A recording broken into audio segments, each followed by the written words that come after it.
Long ago, in a faraway realm beyond the reaches of the Mushroom Kingdom, there existed a land known as Subcon, a dreamy world of wonder, magic, and mystery.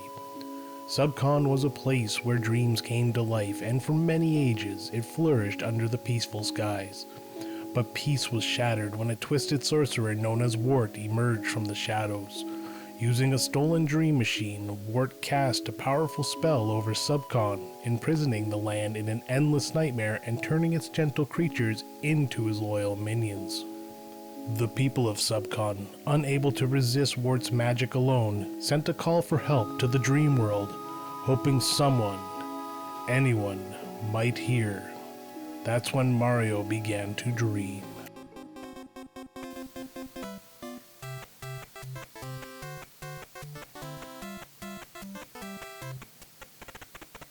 One night, Mario found himself walking through a strange, glowing door in his sleep. On the other side lay Subcon, twisted and dark, yet somehow familiar. As he wandered through this strange realm, Mario discovered that he was not alone. Luigi, Princess Peach, and Toad had all shared the same dream and entered Subcon through their own mysterious doors. Together, the four heroes embarked on a surreal journey through strange deserts, icy peaks, and vast caves. They discovered they could pick up and hurl vegetables, bombs, and even enemies, abilities that seemed perfectly natural in this dreamlike world. Each of them brought something special. Luigi could jump high, Peach could float through the air, Toad had great strength, and Mario remained a balanced all-rounder. As they journeyed deeper, they encountered strange new enemies like Shy Guys, Ninja, and the curious creature, Birdo. Along the way, they learned that others had come before them, a family of adventurers from another dream realm who had once tried to save Subcon but were scattered and forgotten after Wart seized the dream machine. With every level, the dreamers drew closer to Wart's lair, battling illusions and nightmares to reach the heart of the corruption. In a climactic showdown, they faced Wart himself. The key to defeating him laid in the very thing he despises: vegetables, symbols of growth and life. By using the fruits of the dream world against him, they shattered the spell and reclaimed the dream machine. As light returned to Subcon, the people were freed and their world was slowly healed. The heroes were hailed as legends of the dream realm. And then Mario awoke. Was it all a dream? Perhaps. But on his nightstand he found a single shining turnip, one not of this world. And far away, in the deepest corner of the dreamscape, Subcon dreamed peacefully once more. And that's the story of Super Mario Bros. 2.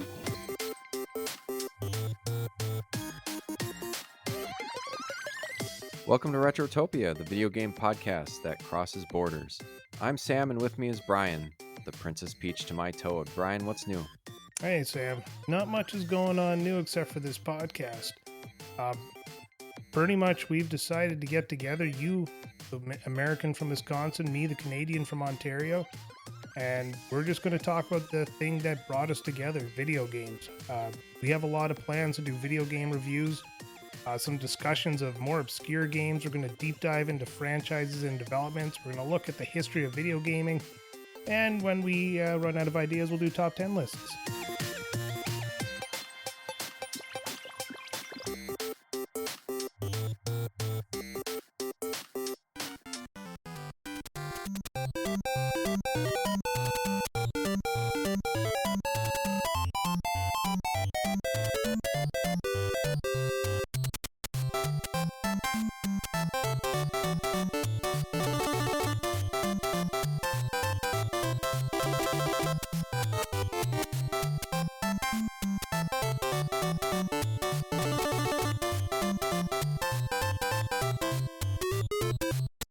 Welcome, everyone, to episode 100 of the Retrotopia podcast. Woo!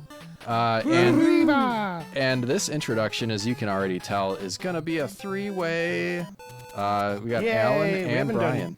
Yeah, we used to do the introductions together, Sam, then it just became easier and more time effective for us just to each do one on our own. Yep. So this is something we haven't done in a while. Yeah, I think the last one was Chrono Trigger for the 50th. Yeah, that makes sense. So that was. I don't this even is gonna remember be fucking that, weird. So sure. Okay, Oh, Chrono well, we Trigger should- Revisit coming for 101, 102, and 103. We're just going to keep talking Chrono Trigger. You got there just a split second before I could.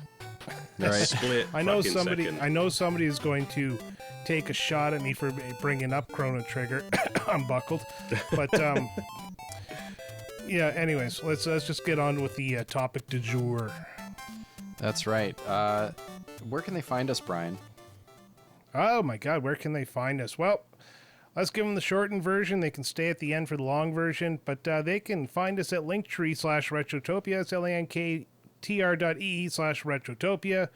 Where you can find all of our social medias or a link to the Discord. You can find our merch at retrotopia.dashery.com. We got a lot of good stuff there. Check it out. And if you want to support the show, you can do so for free at patreon.com/retrotopia. Yes. There we go. Outstanding. Nice and And they concise. can also send in their comments for the game of the episode in a little section that we like to call the 9-bit banter box, because just like my two co-hosts, it's culturally elegant.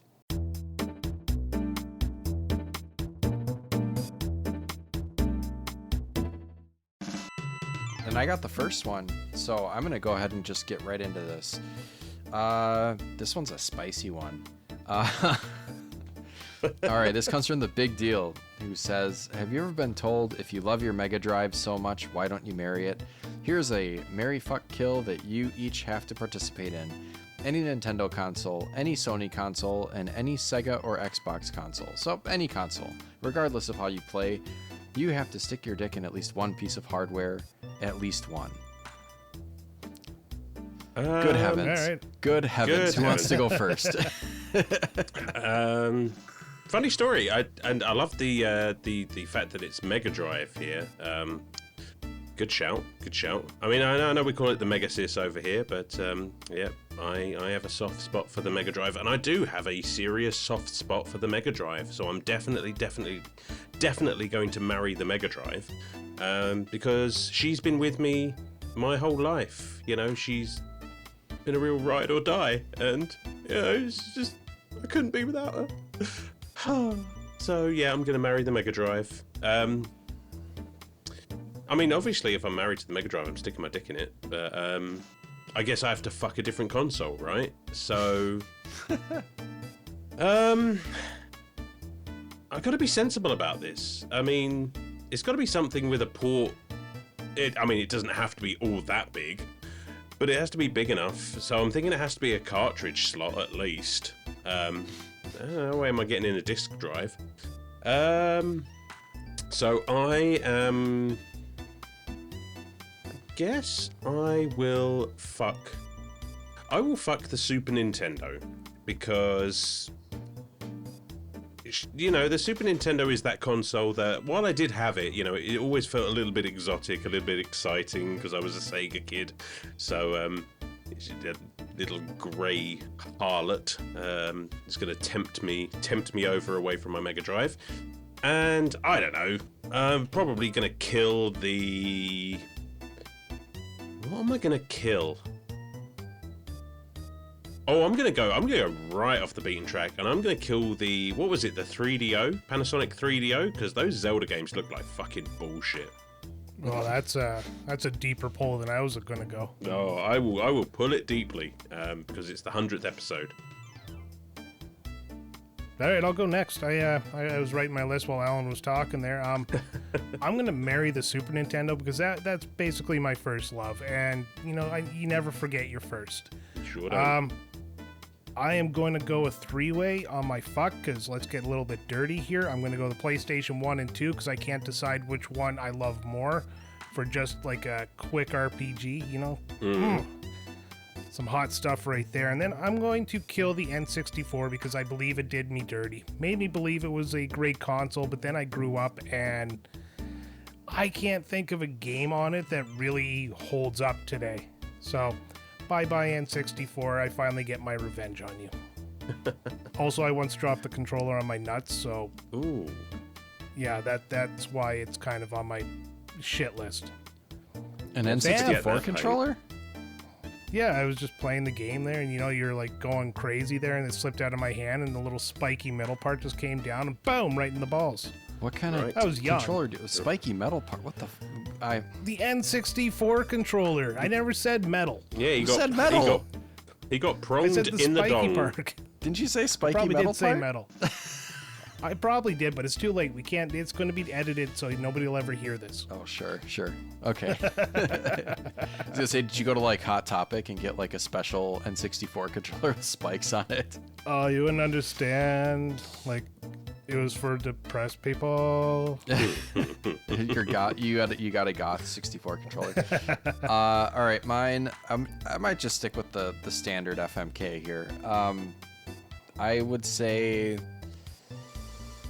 I'm going to say marry the Super Nintendo because I didn't get to play enough of it, and I think that library stacks against any for just great games. So that's my pick. I guess we'll fuck with the PlayStation, PS1. PS1. I had a PS1. I don't think I explored that library as much as I could because I think I was a little bit too preoccupied with, sometimes licensed games, I guess, or trying to catch up on. I didn't have one right away, so I was trying to catch up on stuff. So I don't think I really explored that as deep as I could. So I guess I would have the PlayStation as my side piece. This is ridiculous. Nice. I'm gonna kill the Xbox. I don't have any strong feelings towards the Xbox. So. By Xbox.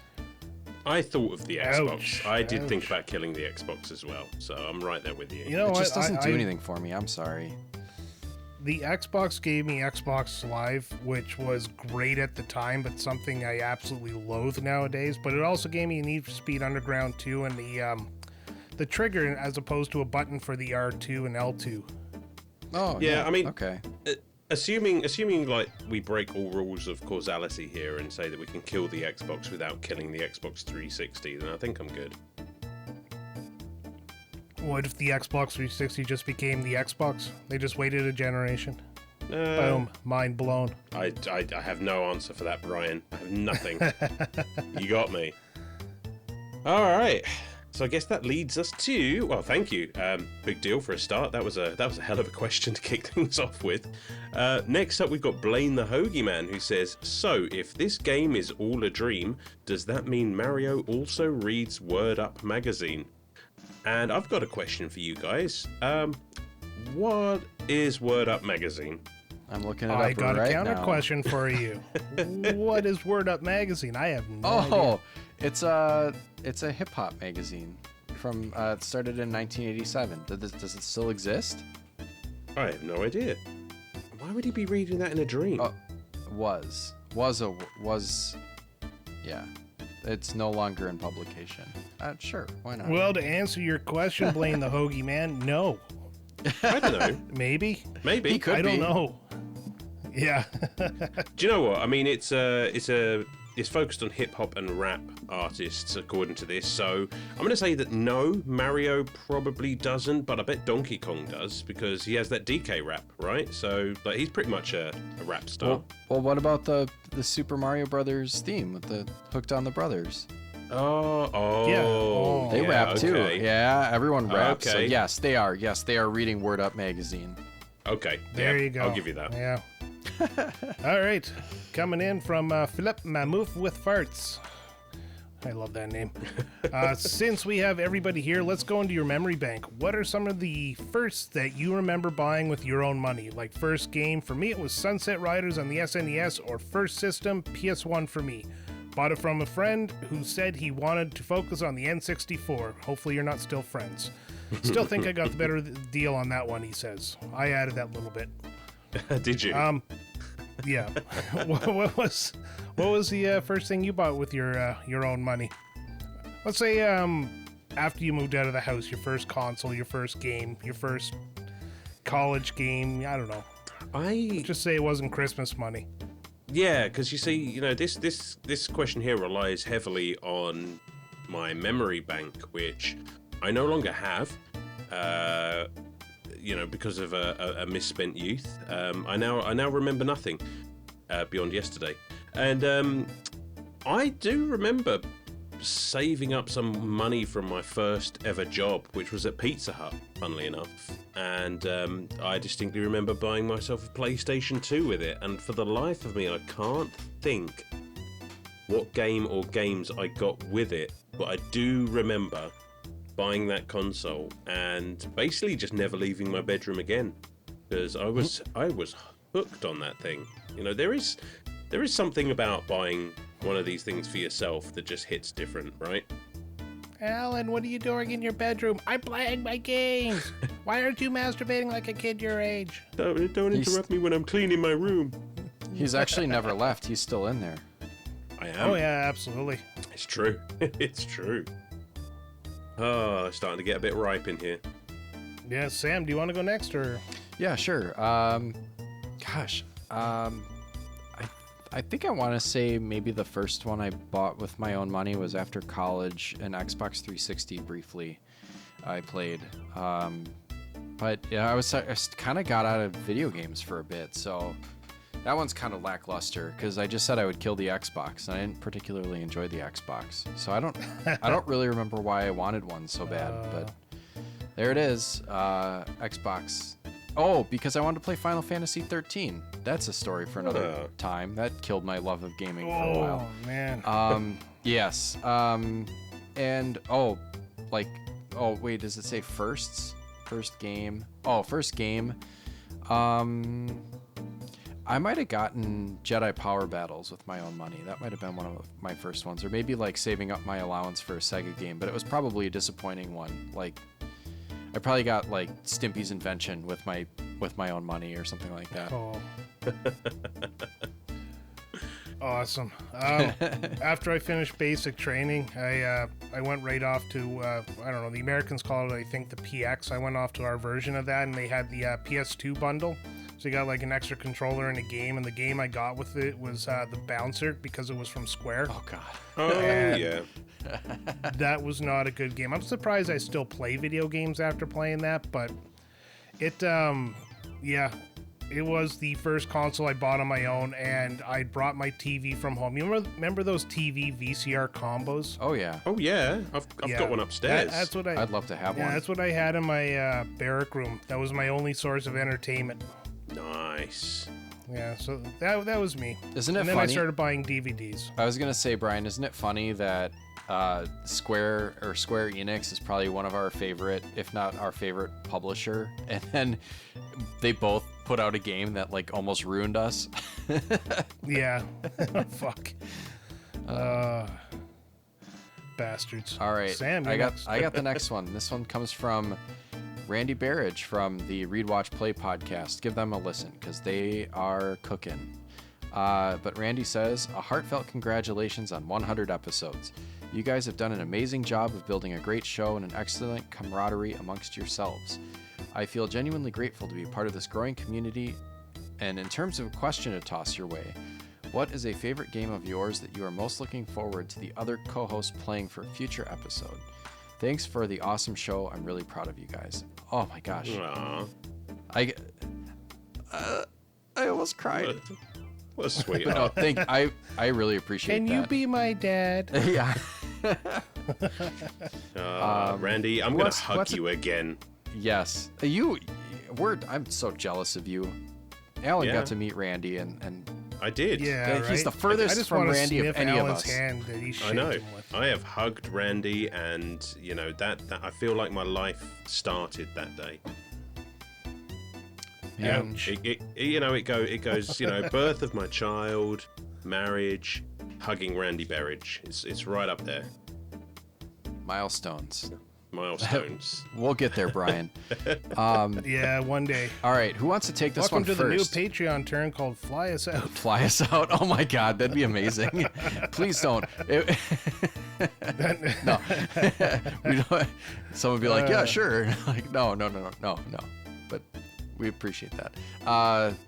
Brian, do you want to take this one first, or who wants to take this one first? I'll take it first because I actually have a game in mind that I want you two to play, and that's Just Cause 3. Oh, I'm in. And that's actually, I think it's published by Square Enix, and it is a game, like an open world game with this massive map, and the only thing you do is blow shit up. And it's got a story and everything like that, and missions and so forth and so on. You can drive cars, steal tanks, steal battle things, steal jets, steal helicopters. You have a hook shot, so any game that has a hook shot is immediately a 5-star game. And yeah, it's just a fantastic game, and I want to get you guys to play it sometime, but it is a massive undertaking. Hey, Brian, why do you want us to play it? Why? Do you want us to play it just cause? I walked into that one. I can't remember if I've played number 3. I know I've played the first one. It might be number 2 that I've played as well, but... Yeah, number 2 is pretty good, but number 3 is like perfection. Number 4, I can't get into. Oh, really? It just seems to be a habit with these types of games. Far Cry 4, I have a hard time playing. Just Cause 4 just doesn't feel the same. Yeah. I know why Just Cause 4 doesn't feel the same. I've gotten into it, but they have this ongoing battle where you gain and lose territory, and I find it annoying. Really? See, I bought that game as well. I mean, it wasn't expensive.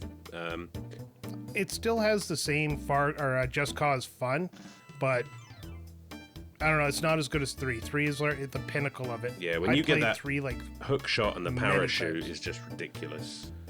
Oh, you get the flying suit, and you can do all sorts of records. Like in Just Cause 3, there's a mountain. I went to the top of it with a helicopter, then I jumped off, and I used the wingsuit to fly all the way down, and I got an achievement for just flying for some, I think I was up in the air for 5 or 6 minutes. Amazing. There's probably an achievement for that as well. That's why I said I got the achievement. Oh, sorry, I wasn't... I wasn't paying attention. I kind of drifted in and out. I'm actually trying to do that when I'm actually trying to find out if 2 or 3 is the one I've played. So I've sort of got half here and half over here, just looking through my achievements. Just Just Cause 1. But where's the other one? I'm sure I played another one. I don't fucking know. Anyway, I feel like Randy already knows what I'm going to say about this one. I feel like anyone who's been listening to this show knows what I'm going to say about this one. I mean, it is obviously. I know. Go on. No, no, you say it, but I know what it's gonna be. You do know what it's gonna be. It's gonna be Mass Effect.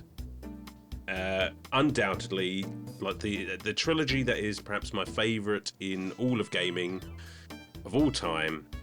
It is, Mass Effect. Yeah, I'll settle for the first one, but then hopefully, we'll get around to the whole story. So that's an obvious one from me. I'm just trying to think if there's anything that's not quite so lame an answer. I had an idea for a few. Oh, I suppose one that's probably a lot more likely. I'm looking forward to the next Sonic the Hedgehog, Sonic 3 and Knuckles, which... Ooh, that's a good one.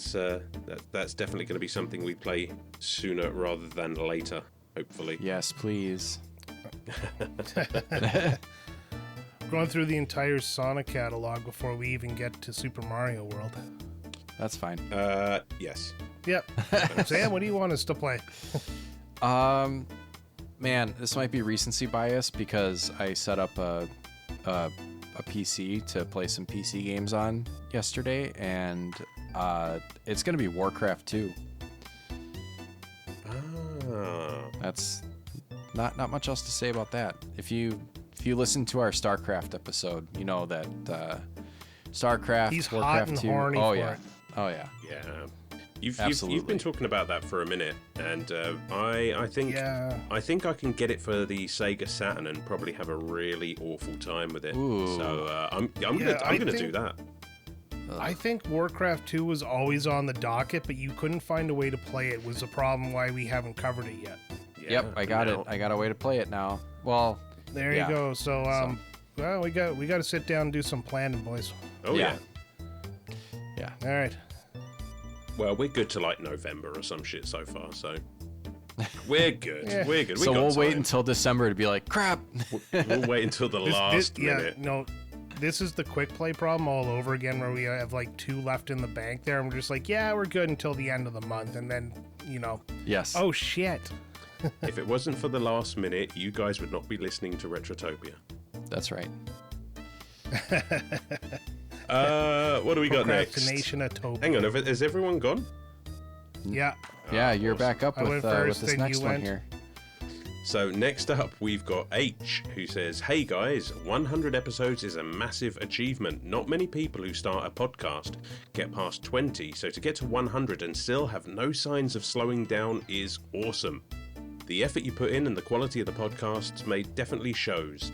Looking forward to the next 100. My question for all of you is, what is the best thing about having a podcast / starting a podcast? Is there anything you've learnt over the 100 episodes?"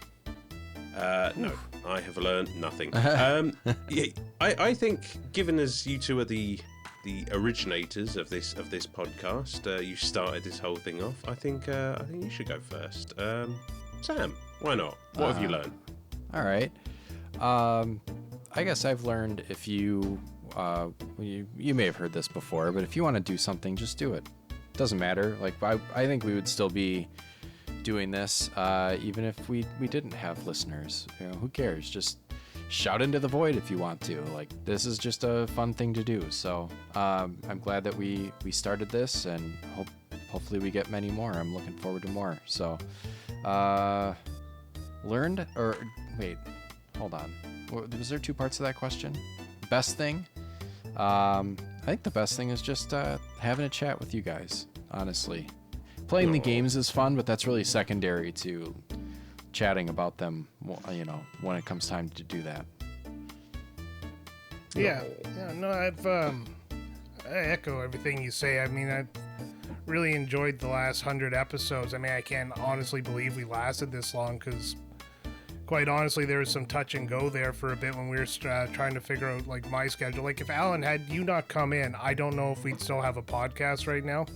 Simply because when I was in school at the beginning of the year, I didn't have time to record all the time, and you coming in to kind of take the spot while I was gone for a while kept everything flowing, and really proved that we are very malleable as a podcast. So I've learned how to. I've actually learned a lot about audio editing as well. I know I keep screwing up all the time, but no, buddy, you have got this thing locked down. No, I don't. No. I screwed up like episode 98, so I don't have this down. But I'm learning. I try new things and they fuck up, and then I go back to the old ways and it seems to work. So, I think the best thing about having the podcast is you two. Honestly, without you, the podcast, I don't know who I'd talk to on a daily basis. It'd be just some random people in Discord. Yeah. You know, it's, I agree. You know, I know it's lame to just, like, parrot the same answer again, but it is genuinely, like, I look forward to sitting down at this microphone and just shooting the shit with you guys, and just, like, because we do talk about the games outside of actually recording, but it's not the same. Once you get down and just start firing out opinions and what have you, like, the conversation just starts flowing, and it's a genuine good time. I'd also like to venture, if I may be so cloying, you know, we've built quite a fucking awesome little community, especially over on Discord and things like that. You know, you guys writing in questions for us and giving us something to talk about it's so much fun to have that interaction from people who just listen to just three random dudes just, you know, talk about games. And I would say I've learned not to be afraid of the microphone, which is obviously something that's very, very handy, given that I want to use the microphone. I want to use my voice for. I mean, this is how this whole thing started, as an interest in voice acting and what have you, and frankly now it's kind of taken over in a good way, because, you know, I genuinely enjoy doing this, and it's nice not to be terrified of this thing in front of me anymore. That's what she said. Yeah. No, she didn't. She had to go looking. It doesn't look right. All right, let's move on. Next one comes from the Big Brown Dog. Congratulations to Brian for getting through 100 of anything that doesn't require a bottle cap opener. Fuck you. Next question. Big Brown Dog. Oh, that's is, me. That's me. I'm sorry. Yeah, I'm just gonna let you guys know. Big Brown Dog is somebody I know quite well. To be fair, Let's just say, I could do yeah. with something that requires a bottle cap opener right about now. That's true. That's true. Let's just say with Big Brown Dog, I don't regret deleting your Final Fantasy IV account. Save game. Ooh. Gotcha. All right. Shots fired. Shots fired. All right. Next comes from Blue Yoshi 94, who says, I started listening to this podcast on Yoshi's story because of Remember the Game, and I'm glad I did. Keep on going, guys. My question is, what is the direct middle tier game that if a game is better, it's good, and if it's worse, it's bad? Okay. Oh, like what's your definition of straight down the middle mid? What's your benchmark? That's a good question. I think like the most bland.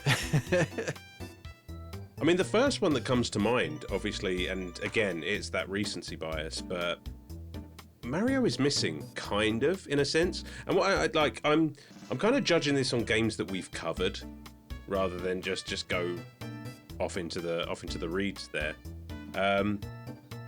Because I know I didn't hate that game perhaps as much as you guys did, and I kind of just think it's very just meh.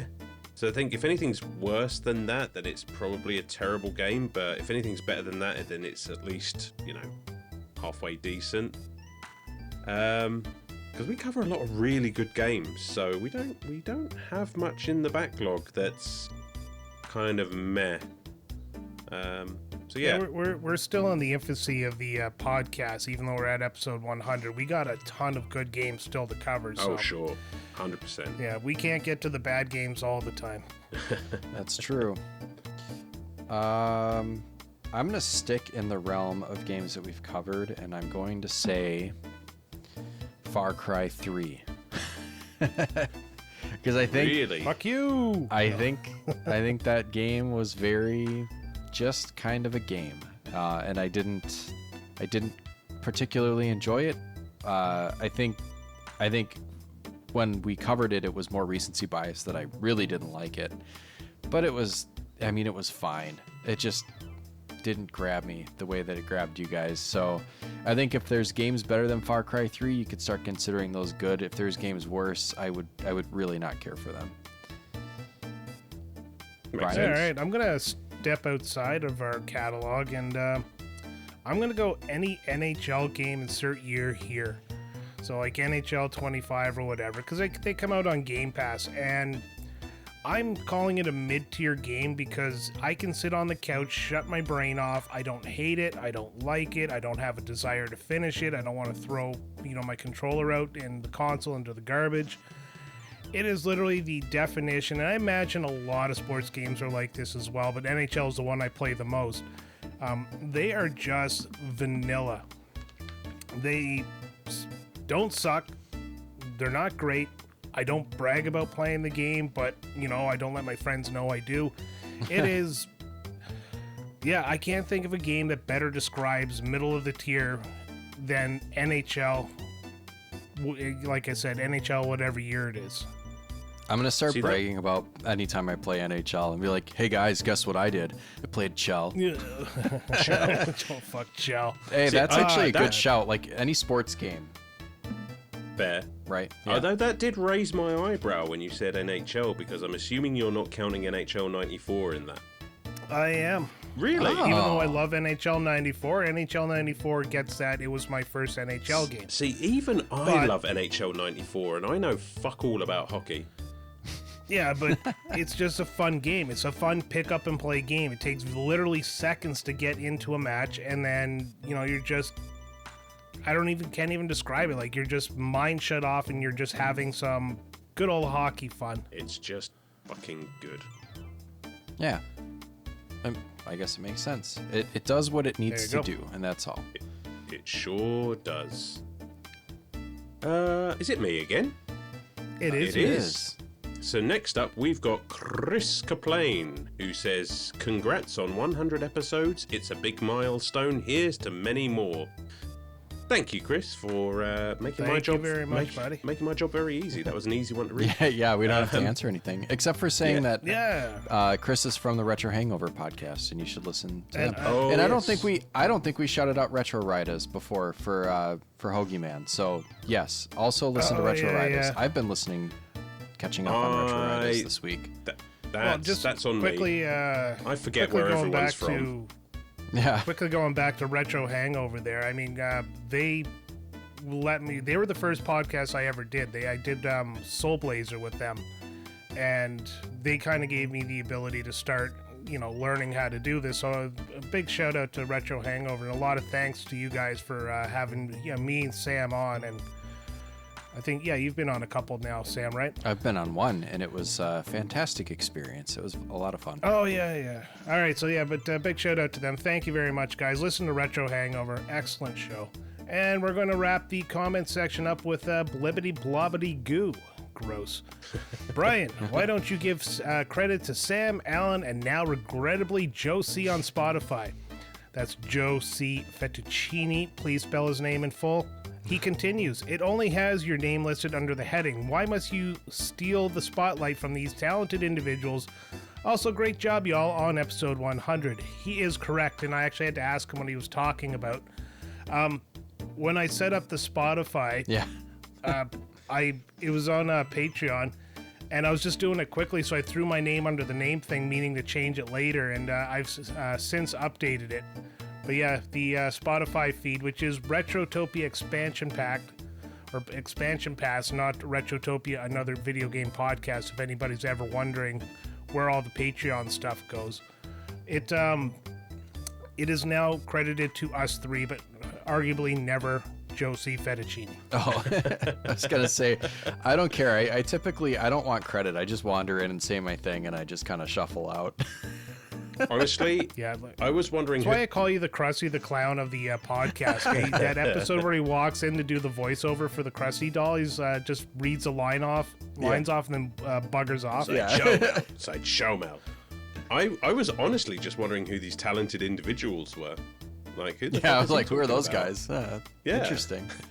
You got another podcast Brian. on the side that you do? Stop finding talented individuals elsewhere and stealing credit from them. That's how I make my money. I'm evil.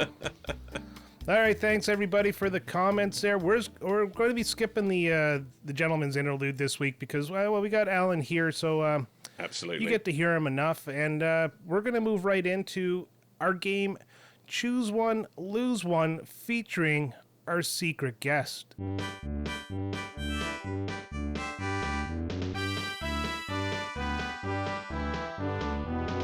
Ladies and gentlemen, roll up and choose your power-up from the game of the week. You pick a power, we pick a consequence. It's Choose One, Lose One, the game where everyone's a loser.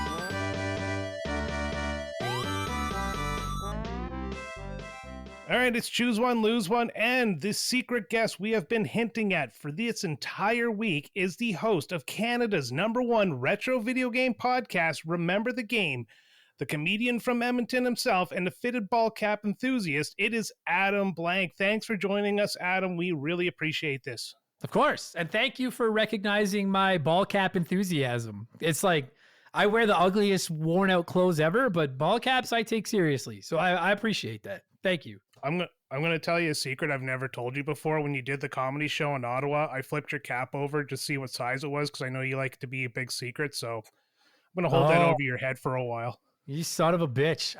There's two that I can make. But it's funny because like fitted caps are great, but like they're not perfect. Like that's why I hate ordering hats over the internet because you gotta see how it fits. You know, I have a Stewie Griffin head. I need to know how it fits on there. Oh, I know that one. Yeah. Big wore a brains. fitted hat for many years of my life, and all of a sudden now that size doesn't fit anymore. I don't like it. Right? It's brutal. I don't understand. Like Yeah. I get why like my gut and my ass and everything got fatter, but I don't know how my head get bigger. I don't understand. Exactly. All right, so a quick explanation of this, choose one, lose one. Our Patreons chose a power item or ability from the game of this week. In this case, it's Super Mario Brothers 2. And then we, or today, Adam, is going to dish out the cost of said choice. Think the monkey paw. So then we all have a good laugh, and then we go to the Winchester and have a nice cold pint and wait for this all to blow over. So, Adam, do you have any questions before we start? No, I think I get it. All right, so our first commenter is Fallen Snow Kiku, and she says, I would like the ability to float short distances for being a woman. Well, I mean, that one's easy because the monkey's paw, the drawback to that is that you have to be a woman. No, don't leave it in, but I don't want to I'm joking. Women are fine. It's fine. Everything's fine. Shut up. It's fine. You know what I think the drawback to that is every soft person out there on the planet is now going to ask you to do everything even remotely difficult for them because you have the float.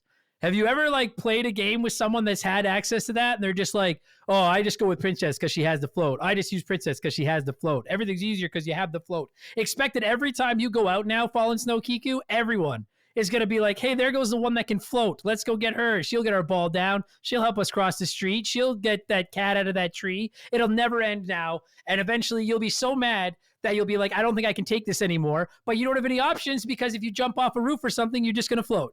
You're done. So be careful what you wish for, my friend. Awesome. All right, our next one is Blaine the Hoagie Man, who says, I'll be generous this week and give Sam, Alan, and Brian the ability to float across large pits anytime they wear a dress. See, this one, I don't feel like you guys will be punished for this. This is society because we're going to have to watch the three of you floating over our heads wearing dresses. Oh, I'm freeballing it. I know. That was as soon as I saw that one, I was like, well, they're going to be fine. We're the ones that are going to suffer for this. That's going to be terrible. Oh, yeah. Look out below. Yeah, exactly. Yeah. Oh, God. Just the mental image of looking up at that's the ugliest hot air balloon I've ever seen. What is that? So, it looks deflated. They glued hair to it or something. That's weird. Oh, God. Right down the bad rabbit hole. All right, next up we got Awful. Super Hooli, who says the ability to go into a terrifying other dimension that I'm never in long enough to figure out what it's really about. That is, that is terrifying. Like in Mario 2, when you go into that other world and I hate that because you go in and you have like 3 seconds to figure out where the mushroom is or do you want the coins? Like 3 seconds. I hate it. I would say the monkey's part of that is after you do it a couple of times, you'll be like, oh, this other dimension's not that bad. There's nobody around. There's no social media. It's nice and quiet. And then just as you start to get comfortable in that new dimension, you get brought back to the real world and realize how fucked it is. Oh, that would be the worst. Yeah, I think you're better off in the terrifying other dimension, frankly. It's like being born over and over again. You're in that nice warm womb and then Exactly. all of a sudden you're in the world. Oh, God. Exactly, yeah. Next up, we got Fill Up My Mouth with Farts, which obviously comes from RTG because I always hear that name there. Being able to just crouch for a second or two to build up jumping power, can dunk a basketball now. This is the easiest one for me because your ironic name of filling up your mouth with farts, every time you crouch for a second or two to build up that jumping power, you're going to be ripping some major ass and literally filling your own mouth up with farts because you have to crouch into that fart in time to build up the jump. So and just don't look up because, if your mouth is full of farts, it might be full of poop too. Yeah, exactly. Yeah. You're just going to have to you're literally going to be squatting down and then just shitting your pants and then just having to sit in that for a couple of seconds before you can jump. So it'll be you can do it anytime you want, but the price has to be paid, my friend. Oh, excellent, excellent. Supercalifragilisticexpialidocious says, I would like to be able to use a continue in case I die.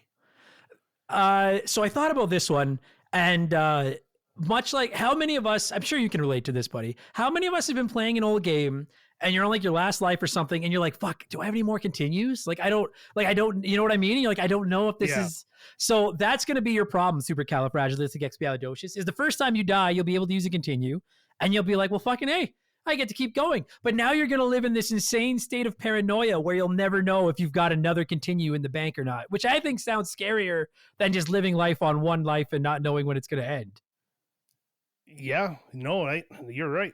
I'd be right into the padded room on that one. Yeah, you could have 20 more continues, or it could be look out for that truck. Who knows? So have fun. All right, next we have the big deal. It says, I would like the ability to pull gold coins from an overgrown grass in my yard in the nighttime sky. You can do that all you want, but all the coins you're pulling are Canadian loonies, which is our $1 gold coin, and they are pretty worthless around most of the world. So enjoy all your loonies that you can't spend in America because they're worth about 10 cents. Yeah, go get arcade tokens. They're worth more. Yeah, no shit. Yeah, you're not kidding. Next up, we have H or who says, I would like the ability to see how many lives I got left, be able to collect more lives, and be able to continue if I die. Then I can figure out how much risk to take in life before getting a final game over. That's a fucking... I feel like that's almost like the I want more wishes wish. So I'll just say that, okay, you can do that, but every time you get hit by one thing, you shrink to about 2 or 1/3 of your regular size. And then when you get hit again, you have to rewind in time back to wherever the beginning of that day started. So you better be careful because your life could be Groundhog's Day very, very quickly. And you'll have to play 2/3 of your Groundhog's Day running around at about 2'6". And you'll just be stuck in that day. Piano. Yeah, you're taller than me too, but. Next up, we have Blue Yoshi 94, who says the ability to meet a fellow Blue Mario character. The only problem with that is the only other Blue Mario character I could think of is Blue Toad. And is there anyone out there that likes Blue Toad? If you do, don't write in because we don't want to hear from you. No, it's like you want Red Toad. Like it's Blue and Yellow Toad are the crappiest toads. Everybody wants Red Toad. So that's what you're gonna get, Blue Yoshi. Blue Yoshi's sweet because Blue Yoshi can fly everywhere. Blue Toad is just an abomination, and that's your new best friend. Oof. And finally, we have Chris Copeland, who says, I want the ability to turn into a giant creepy face and incessantly chase people around when they grab my shit. You can do that, but very quickly, the internet trolls are going to learn that they can just constantly summon you and fuck with you by grabbing your shit and then putting it down whenever you get close. So you're going to spend your entire life chasing internet trolls and not actually being able to catch them because they're just going to keep dropping your stuff when you get 2 pixels away. I hate that mask. I hate that mask. Is terrible. But Chris Copland, now you're stuck just flying around forever, chasing trolls that'll never quite let you catch them. All right, that's everybody. Thanks very much, Adam, for doing this. Really appreciate it. Check out Remember the Game wherever you get your podcast, released every Wednesday on Canada time. Thanks for having me, buddy. That was fun.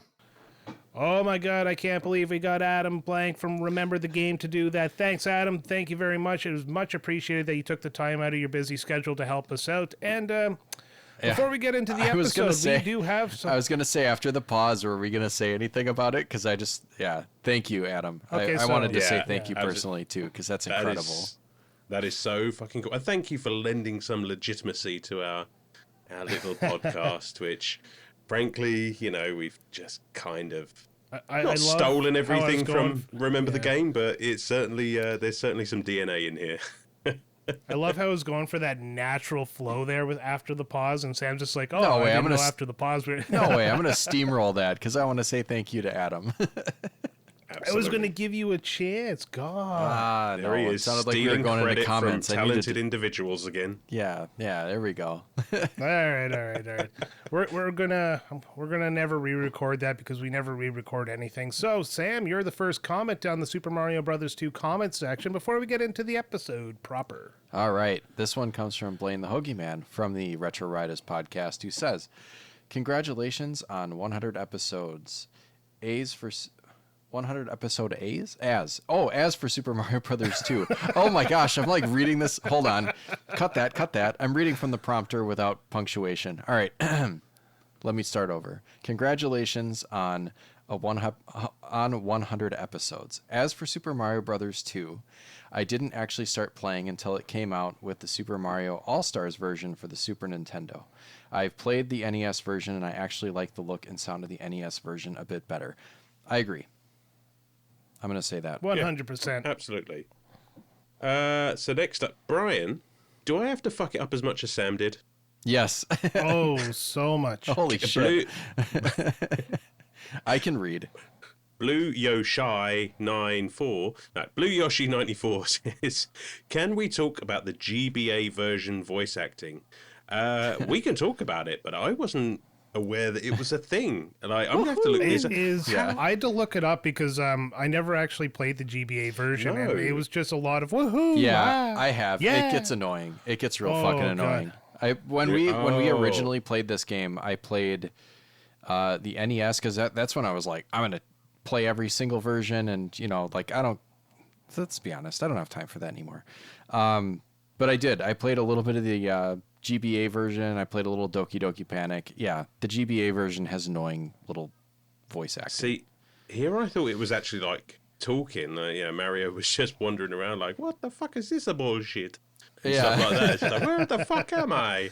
This has You're been going a to eat dream. your vegetables. I'm going to come down there and shove them down your throat. Yeah. Let me just pull up at this carrot.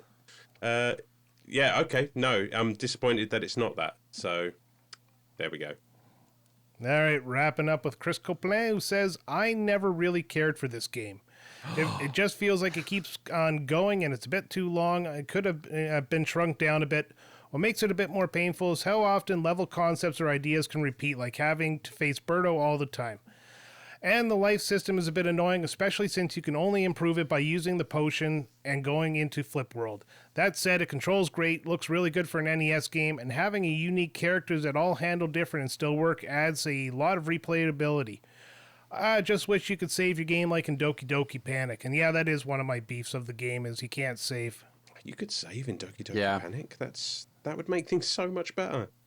I know. Doki Doki Panic, yeah, we talked about it, but Doki Doki Panic, you have to go through the game with each character. You don't get to pick one at the beginning of every level, so a save file would be very important in that Don't game. remember what we talked about, Brian. I don't remember stuff.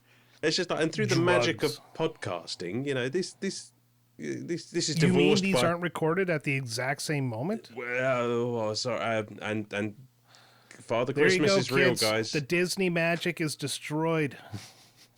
Oh, Disney. Alan, do you want to lead us into that episode? Because I bet you know exactly when Super Mario Brothers 2 was created. I absolutely do, Brian, and I'm going to get round to that in literally just a second, and I'm not going to procrastinate at all, because it is time to pull up some vegetables and throw some potions around, and join us for the 100th episode of Retrotopia as we talk about Super Mario Bros. 2, released for the Nintendo Entertainment System in 1988 in North America and 1989 wherever the fuck I was at the time.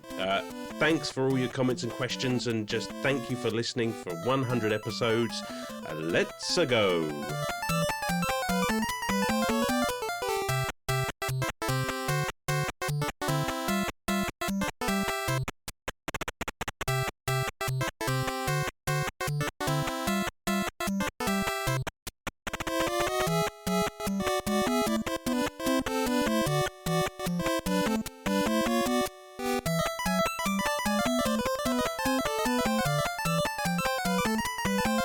All right, and welcome to episode 100. I don't know if that sounded exciting enough, but we're all excited to be here to talk about Super Mario Bros. 2, The Redux, for episode 100 of the Retrotopia podcast. How you doing, boys? Brian is here with me, and Alan. Whoa, I am so excited. I'm as excited as Sam. You know what? That got me going. I'm properly excited now. It started off 100. a little bit monotonous, but I picked it up a little bit, right? Yeah, you did. You came back at the end there. It tickled It my kind of like nethers. it tells a progression of Retrotopia, because we started off a little bit nervous at the beginning, and now we're just super right out there, like flamboyantly podcasting like pros. Wow, Sure. you guys aren't nervous anymore? Because I literally just shat myself. Are you still? I don't- shit myself before I do anything just to get it out. That's actually a really good idea, as we've discussed That would before. have been the play. That would have been Oh my god, we've been at the end of podcasts there and be like, yeah, this is great, and we're done. It's like, I gotta go. Yeah. Yeah. We are just Anyway. middle-aged men full of Duke. Full of Duke and the walnut-sized bladders. But we like Mario, so... Yeah, that's right. Talking about a character that looks like us. Man, it's really come full circle, doesn't it? Yeah. And he's about as old as some there- of us here as well. Yeah.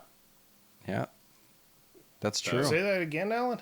Well, Mario is about as old as... Well, As me. old as us. Me, anyway. I thought you said that's Zelda of us as well, and I'm like, what the fuck does that mean? If you have no further questions, then yes, that is exactly what I just said. Zelda of Us is the new survival horror game. The Yes. Zelda of Us. Oh yeah. That's the one that takes place completely in the dark world there, and then Zelda's, she gets killed in front of Link, and Link goes into the future there, all depressed and stuff, drinking, and then he turns into a mediocre game. I'd play it. Yeah. But let's actually do the proper Retrotopia treatment for Super Mario Brothers 2 now, because I don't think we really had quite nailed the formula in episode 0, as to be expected. No. So let's start with Brian. What's your history with this game? Oh God! Like every kid in my age, you owned a copy of Super Mario Brothers 2. I don't think we got it right off the bat. I think it was just one of those games that magically found its way into our collection. But played it through and through many of times. It's one of those games. I think I might have actually played this more than the original Super Mario Brothers because I just like it a little bit better. It's a little more colorful than Super Mario Brothers 1, and it just feels like it's a highly upgraded game just because of the way they changed up the entire formula by stealing another game. Right. Yeah. Yeah. What about you, Alan? I didn't mean to like, I don't know. I don't know what the word is. Well, whatever it is, we're good. Whatever. Yeah, I was gonna say because I asked Brian because I know Brian was a Nintendo kid and you are a Sega kid like me. So did you get a lot of chance to play this game as a kid, being a Sega kid? I did actually, but not because we never had the NES, so I never played it on that console. I only played it because we did get a Super Nintendo, and we got. Oh, you traitor! Fuck you! You never told me that. All right. Yeah, we had. Yeah, go ahead. I had a Super Nintendo as a kid as well. That shit would get me into trouble all the time because it wasn't supposed to be switched on before school, and I'm an idiot. But we had what is, to my mind, perhaps the best cartridge, value for money wise, on the Super Nintendo, which is, of course, the Super Mario All-Stars. So that is where I played a lot of Super Mario 2. And Brian, you said there about actually preferring it to the first one. And I'm glad you said that because I was going to say that as well. I mean, I played this game a lot more than the original, and even Super Mario 3, which is on the same cart, as you know. It's just, I don't know, yeah, it was bright, it's colourful, it was wacky and weird, and it just, for some reason, this out of all three of them just struck the biggest chord with me. So yeah, I never completed it until, a couple of days ago. It was just one of those games that I would just chuck on, get as far as I could, and leave it at that. But I always enjoyed playing it. Yeah, it's a tough game. Yeah, It gets tough. It is a tough game, but it's also fun, and it's consistently fun the whole way through. Absolutely. Yeah. I didn't have it also. Obviously, I had a Sega. I think we had a Nintendo briefly, an NES, but I was too young to really get too into it. But before we got a Sega, and I think I'd play this at cousins' houses or friends' houses or something. So I liked it. I liked the music. I liked the colors. Obviously, the game mechanics were kind of fun, but I'm a couple years younger than you guys, so being little when I was playing this, I would frequently not get past the jumps with those logs in the waterfall, and the second world. So like that's kind of like where I would tap out a lot when I was really little. Be embarrassed. Yeah, I should be.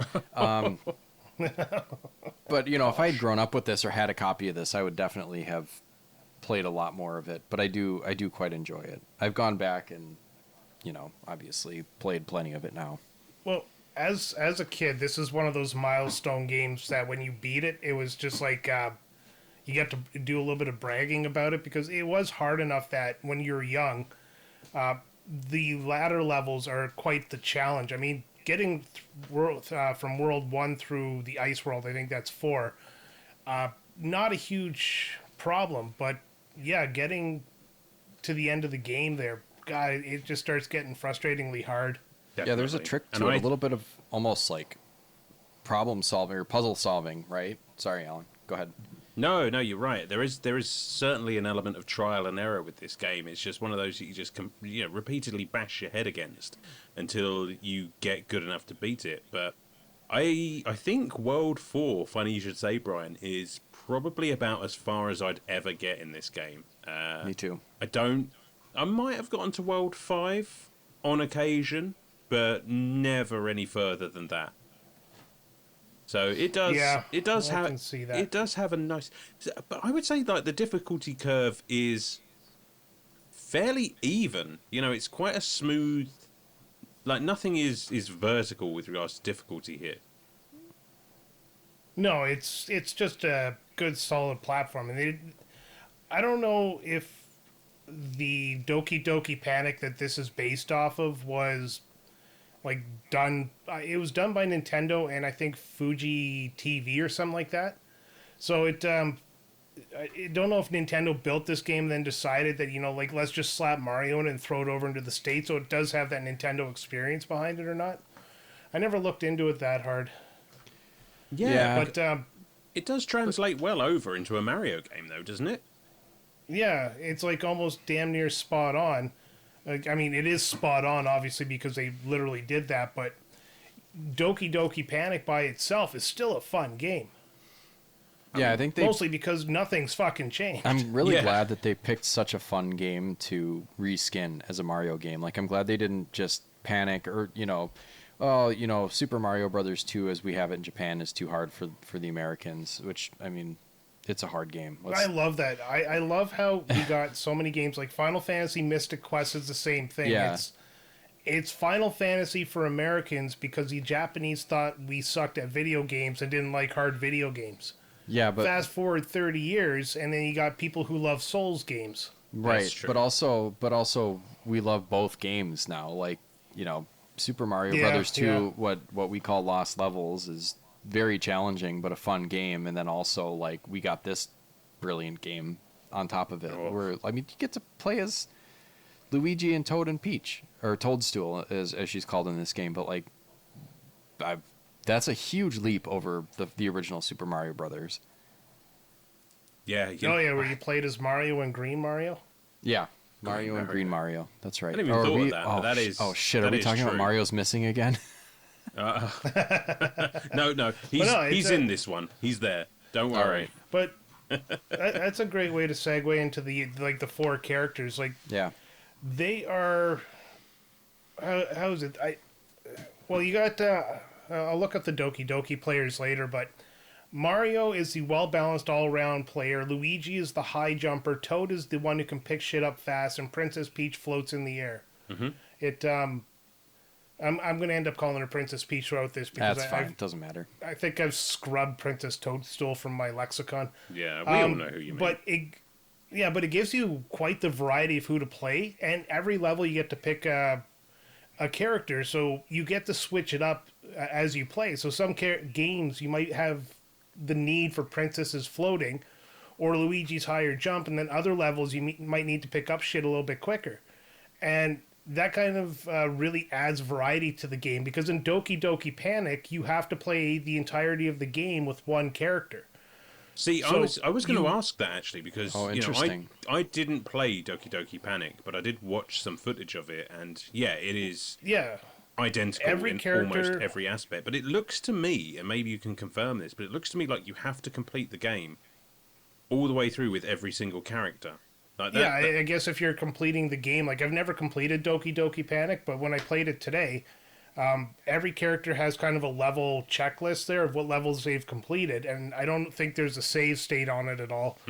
But I was playing as the third character, the character that was in Toad's slot. I don't know if his abilities are the same, but yeah, it would just go from level to level to level with him. And the way I figured is I would finish the game and probably get a choice to pick one of the other three there to do the same. And I wonder if there's like a better ending for finishing the game with all four. that would be interesting. I mean, maybe there is. I could see that happening. Yeah. You know? What character do you use the most though? Do you tend to switch it up, or do you stick with one and Oh, I switch. do you really? I don't. 'Cause- Yeah, I'll start with Luigi because he can bypass, like he can use the power jump or you hold down and you get kind of that boost, and he can bypass the cave to get to the second level of that first part of World 1-1. I found a way to bypass it with Toad. Yeah, Oh, I think did you? I think I did it with Mario as well. Is that the bit where you have to throw the bombs down the ladder in order to? Is that the bit you're talking Oh, about? no. Yeah, that bit. But you can skip the inside of that by jumping from the waterfall on the first level to the second level outside of that cave. Oh, okay. Oh, okay. Yeah. No, I did not do that. Generally, I play through pretty much the entire game as Mario this time round. But, you know, over the years, I have tried all the other characters. But I tend to try and steer clear of, like, Princess Peach and what have you, because I kind of felt like challenging myself, and she kind of takes a lot of the difficulty out, especially in those later levels. Not to say I didn't use her on occasion, but yeah, Mario was my guy. Once I discovered, Oh, he's the all around. yeah, he is. And I'm looking at, if you go to the wiki, there's like a page for this game, and they actually do have like the ranks out of 5 stars for each of their stats, like the speed, the jump, and the strength. I'm a Toad guy for this game. I'll always rock Toad, and I usually don't switch it up. And I think being able to pick stuff up. I mean, that's the problem I had when I was playing with Princess Peach. It's just like, yeah, she has that float, but when you're trying to pluck those eggs out of the air and throw them back, like, she is dead slow picking stuff up. And, Oh, and yeah, you, yeah, and I, 9 and times I, out of 10, you'll take a hit. those parts where you have to like dig. I need to do that quickly. I can't stand like That's where I picked Toad as well. Like, Yeah. you got to have Toad for those desert levels to get down those pipes, Yeah. especially when you're being chased by something. yeah. I Wish suppose I'd have if thought you of that. yeah, I suppose if you switch it up, then you can take advantage of that. But I don't know. I like Toad because I like how fast he moves too. Yeah, he's a good character. Got a lot of love for Toad. He's spunky little guy.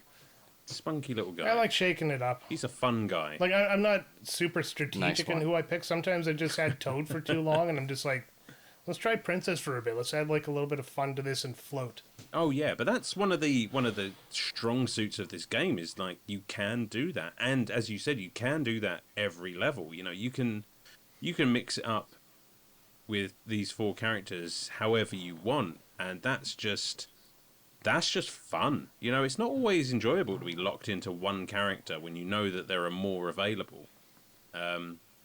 So that's one change that they made from the original game that I really think benefits this.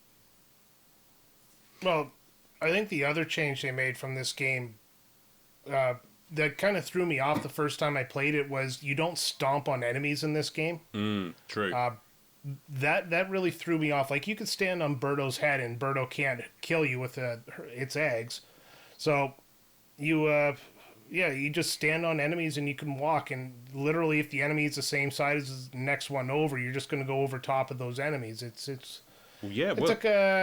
took me a little bit to get used to. Well, sometimes You know you what? have to do that to get past certain sections of the game, like Yes, riding eggs yes, across yes. chasms and things like that.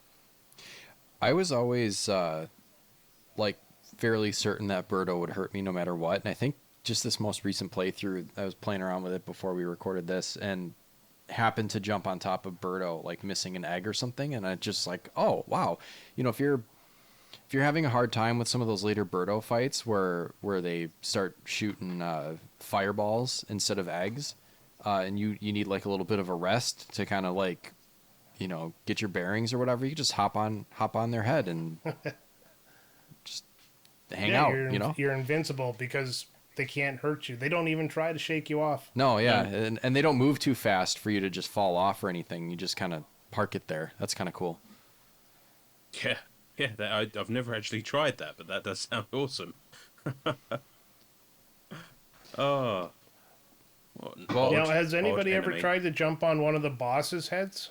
Like Mouser or the Hydra or whatever? I'm pretty sure they hurt you, don't they? I'm not sure. I don't think I've ever tried. No, I haven't. I could never get up there or get close enough to those to even try it. Because Yeah, they're always. maybe that was it. Maybe I'm all business. I mean, you could, but Yeah. I mean, you'd be moving around. You'd waste a life, and you know, it's really nice that they.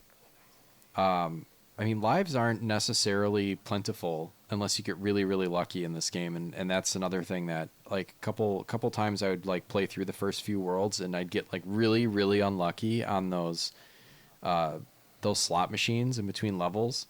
And I would get like, I'd end up with like 10 coins because I really figured out how to like maximize certain levels of getting those coins for the slot machine. And I'd get like 0 lives out of it. Right, and there is like zero way to cheese that because I do not No. have the reaction times to line that shit up. Plus, I have no idea what constitutes an extra life on those things. No, I don't it just either. Seems like such a random. cherries. Is it? Is I it just- pears? Cherries. One cherry is an extra life as long as it's from the left to right. 1 cherry is an extra life. 2 is 2 extra lives. 3 is 3 extra lives, and then 3 matching of anything else is an extra life. Oh, how about that? I had no idea. Like So I all to could do with not. cherries. I could not piece that together. There's a 5-up, Pop isn't the there? Cherry. Isn't there a 5-up? Possibly. If there is, I never got it. I can't feel find like anything about the I feel like I've seen it once. about the but I don't know. bonus games. Are you sure you're not thinking Super Mario Brothers 3? You know, I'm not sure that I'm not thinking Super Mario Brothers 3. Well, Pull your head out of your ass. that's a revisited episode for another time, Sam. Yeah, right. I don't know if we'll ever run out of things to talk about, though. Oh hell no. No, we've got a pretty beefy list of games from 30, 40 years ago. Yeah. Plus, we haven't yet decided what game we're going to add to the list during this episode. So look out for that. That's true. Yeah. Man, I mean, where else? Where do we go next? What What do the you? fuck is this game about? Yeah, I mean, No, like, what? genuinely. It's so weird, and it's like I appreciate like you said, like the colors, the sounds, you know, everything about this game is very nostalgic. But at the time, really, like you really didn't consider this all's- something completely different, which it ended up being. Yeah, if you didn't read the game book, you didn't know about how they got to this world. Mario just starts falling from a door.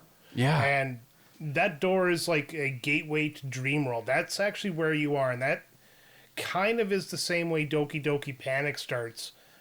These 2 kids get pulled into this book, which brings them into Dream World, and then the Doki Doki Panic super cool team up group shows up, and they jump into the book after them, and that's how the game starts. So if you didn't read the manual of this one, you didn't know you're in a dream until you finished the game. Yeah, which that kind of clued me on. I mean, I think at some point in time I probably knew that, but it wasn't until I got This to the has end of been the game. spoiled. Oh, no doubt. Yeah. No doubt. But I mean, nobody I've ever met doesn't know that Super Mario Brothers 2 takes place in a dream, but it's all a dream. it's yeah. Yeah, that's why there's Yeah, there's no Bowser, there's no there's shells, but you don't get them from like Koopa Troopas or there's no Goombas. It's very unique, I'll say. Now, Yeah, and that's one of the assets that change, because in Doki Doki Panic you get this weird black thing that comes out, and that does the same thing as the shell. Yeah, okay, I so saw that. yeah, they Kinda just has, like, they a just kind of weird reskinned face. that. Yeah.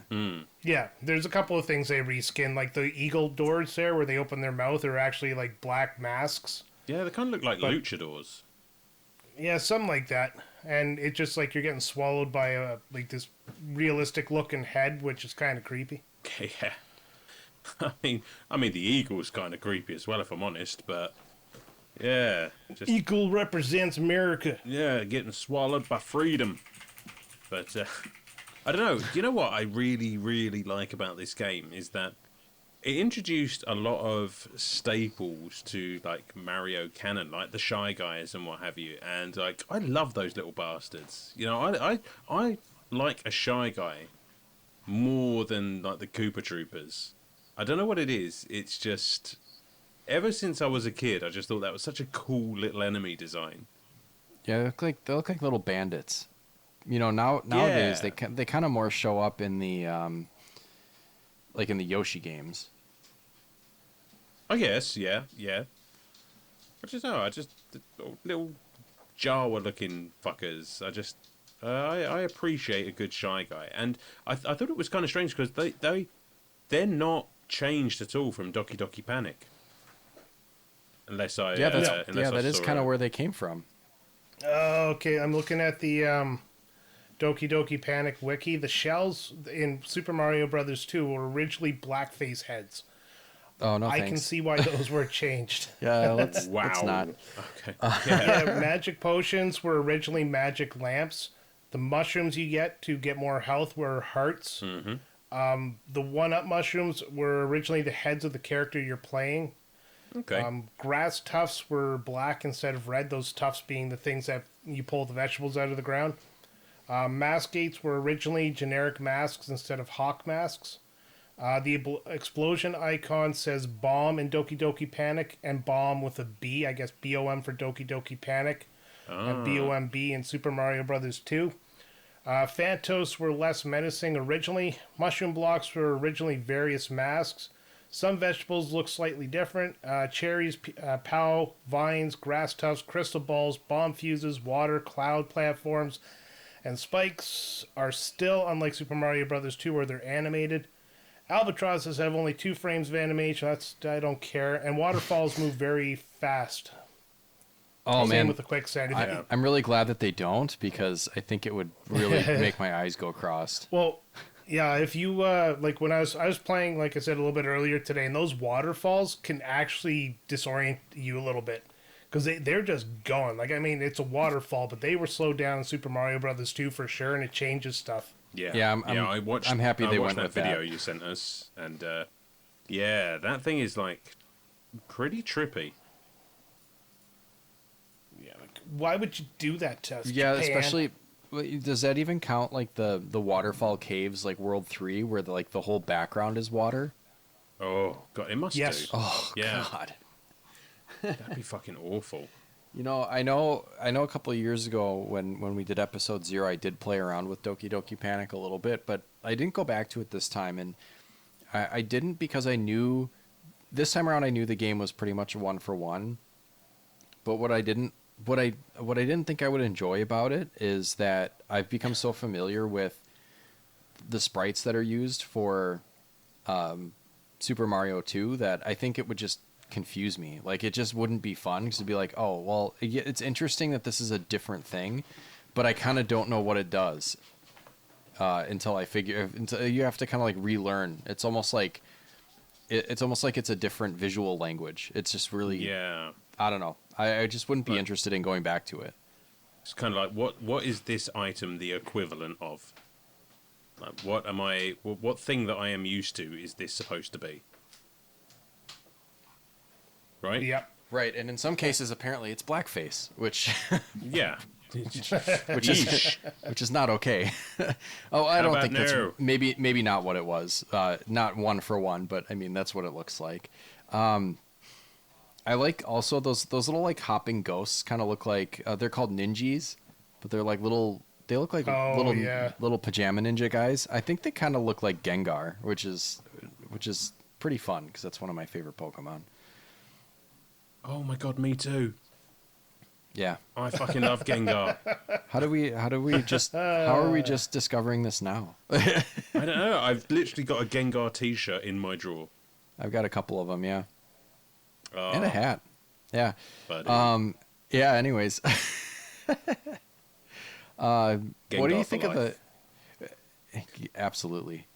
What do you think of these boss battles? There's some pretty interesting ones. You know, as soon as you get the mushroom block for the boss battles, that really does change everything. Oh, yeah. Those mushroom blocks just drop in front of you, and to throw them, you have to be running.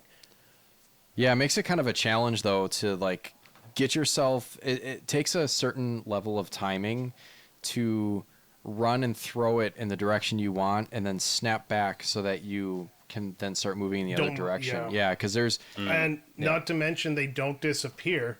So when you do throw them, they're going to be where they land, and that's if you only get one of them. I think there's one boss fight where you get one, Yeah. and you have to go run it down and pick it up and do it again. Do you actually have it's you like ever what- hurt yourself with one of those? Yes. Yeah. Plenty of times. Because they're heavy. If I you don't think throw so. it and you're in the path of it somehow, it'll hurt you. Yeah, because you can overrun it. Like, if you throw it and you keep running, I think you keep up with it. And if it's bouncing when you run into it, it hurts you. Oh, Man, I wish I could run and keep up with something that I threw. that'd be awesome. Man. Oh. All right. Yeah. Sorry. Go ahead. I can. I threw out my back, and I can only move as fast as it. Yeah. That works. And you hurt was yourself fucking too. clever. So. That was clever. Now, I like these boss fights because, far from it just being a jump on the thing 3 times and you're done, you know, I like that every one of them kind of has a slightly different strategy to it. You know, you have Yeah. to kind of figure out, well, fuck, he's up there. How the hell do I get up there and hurt it? You know, it's Oh, like Mouser. Like, he throws the bombs at you, and you have to pick up the bombs, or you can just catch them. I tell you And they're what, flashing, so you got to fucking launch them back. when I found out that I could literally catch those things out of the air, it was a whole different ball game. Like, You almost- Yeah. go on. Well, as a Toad player, I have to. You know, like you have to use the charge jump to even get high enough to catch some of those without Right. being in a danger spot. And then sometimes you have to use another charge jump or jump just right to even put it on his platform. So it's like, Oh, really? yeah, you kind of have to. It's a good mechanic to have, but not one that I think everyone knows about. No, I genuinely enjoyed just plucking those fucking things out of midair and just feeding them back to it. You just kind of feel like a boss. Yeah, interception. Yeah. Interception. Mouser, the boss, has become the boss. Yeah, And I really take like, that, you son of a bitch. I don't know about the second because you see Triclide twice. That's the 3-headed But snake. you see them all twice, don't you? No.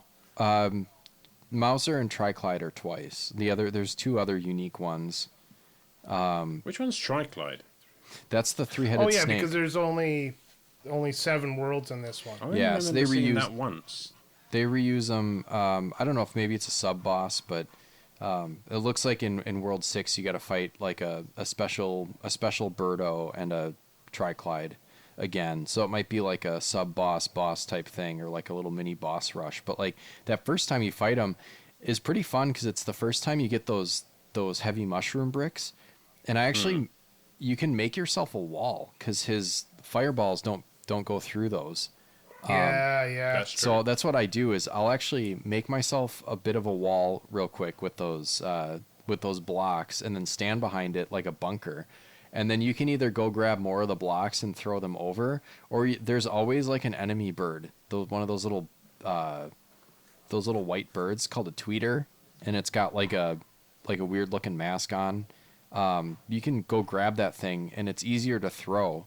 So I sometimes will like drop down to the bottom where it's hopping around, pick it up, and then run up behind my wall that I've made and just chuck them over. And sometimes if you throw it just right, you can actually hit it twice because the like animation or like the hitbox for it will register, and then it will register again if it's still in the hitbox. So I've taken them out by like chucking it in a certain way that it'll just like hang in there just long enough to hit them twice. Well, they kind of skip, don't they, when they hit something? Yeah. They kind of like do this little bounce that, yeah, conceivably they can get hit by, or you can take out like an enemy behind them with, which I always enjoy. Yeah, I like that too. And I don't know if that was ever intentional or if it was kind of just like just part of the design that just kind of happened, but it's actually kind of a fun little trick. Yeah, definitely. I think there's a lot of that kind of stuff in this game. God, it's just so much fun. I honestly really like the Wart fight, the final boss fight. Yeah, me too. Where you had to catch the vegetables and then feed it to him. I always found that to be like a really fun way to actually, take on a boss, because you have to catch the vegetables. They don't land in the ground. They only spew out for so long, and you're dodging Wart's attacks at the same time.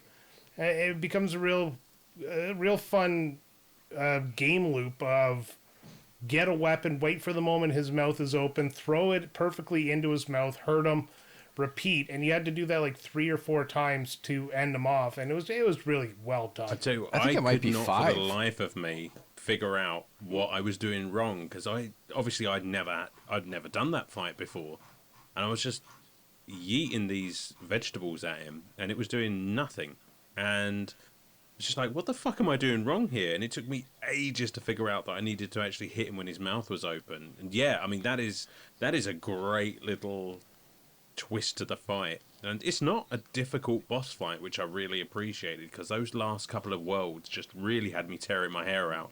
Yeah. So, I don't know, I think I was probably down to my last life, and I was just like, oh, actually, this has a very obvious pattern, and I can figure this out. If I can just figure out how to hit this guy, I'm home free.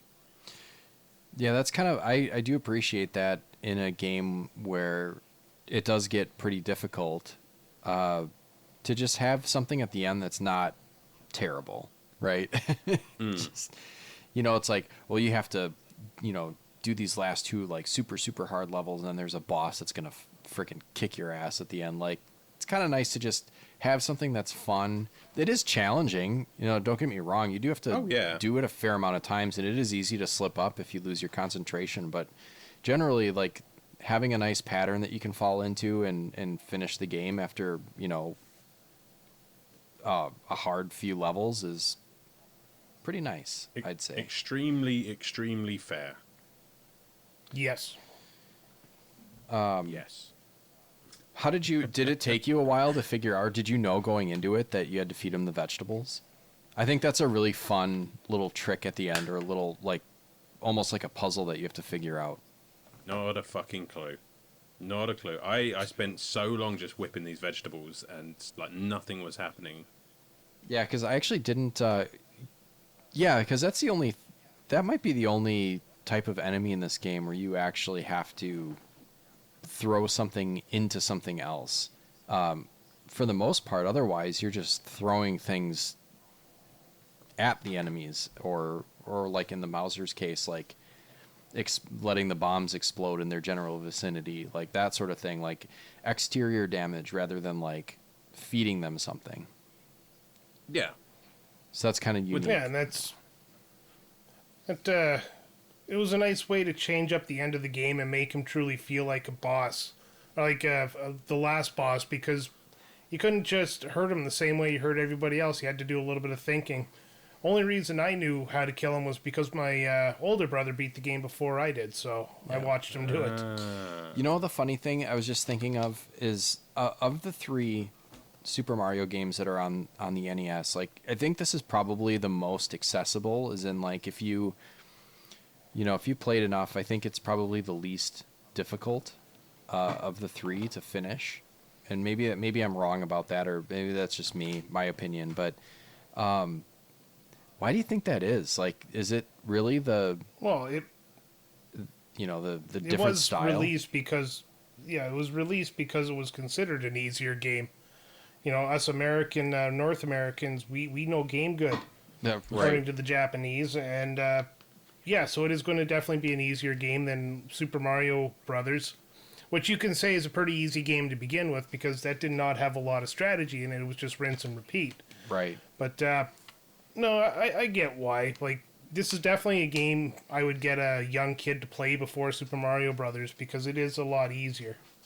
Yeah, I think it comes down to the fact that, the other Mario games are far more skill-based, where This is kind of a more... I don't know if this is the right thing to say, but it's a more pattern-based game. Like, as long as you learn the patterns and the enemy placements and things like that, and you can sort of explore alternate routes and just different strategies to get around certain areas, it just gives you a little bit more leeway with regards to how you want to play the game. Right, and I think there was some trial and error. Like, we really didn't mention how you get coins, which I'm sure a lot of people know, but in case you don't, you get these, some of the weeds or like tufts that you pull up end up being these potions that when you throw them down, it turns into a door, and then you can flip to like a dark version Subworld. Yeah, it's like the frame that you're on. So you really only get to whatever screen you walk through the door is the only screen that you get on the other side for a limited time. And it takes a lot of trial and error to figure out the best place to throw it down, because in later worlds, when you find one of those, it's probably not, that screen where you pulled it up is probably not the best place to throw it down. You might have to go a ways, like holding on to that as long as possible before you throw it down and find, either a mushroom to give you a little bit of health or, more of the tufts that'll give you coins. So there's a little bit of trial and error and learning. And from that, it becomes kind of formulaic, because you figure out as you go along, like, I can maximize the number of coins that I get if I throw it here rather than where I picked it up, that sort of thing, if that makes sense. Yeah, there are... Yeah, and then another thing about the subworld, or whatever you want to call it, you have warp zones in this game, and you need that door in order to activate the warp zone, because you have to do it in the Subcon world. 100%, yeah. And I did make use of those, because, it got to a point where I know I can do the first, 4 or 5 worlds. So up until a point, I was just like, you know what? I know where these warps are, and I can't remember what it was as a kid, but there was some video cassette that we had back in the day that I just think had video games and cheats and things on it, literally on the cassette. And That's I awesome. would watch that over and over again. So that first warp in 1-3, I think it is. I know that better than I know my neighborhood. It's just so ingrained into my memory. But yeah, there are some of those potions that I still to this day don't know where the best place to put it.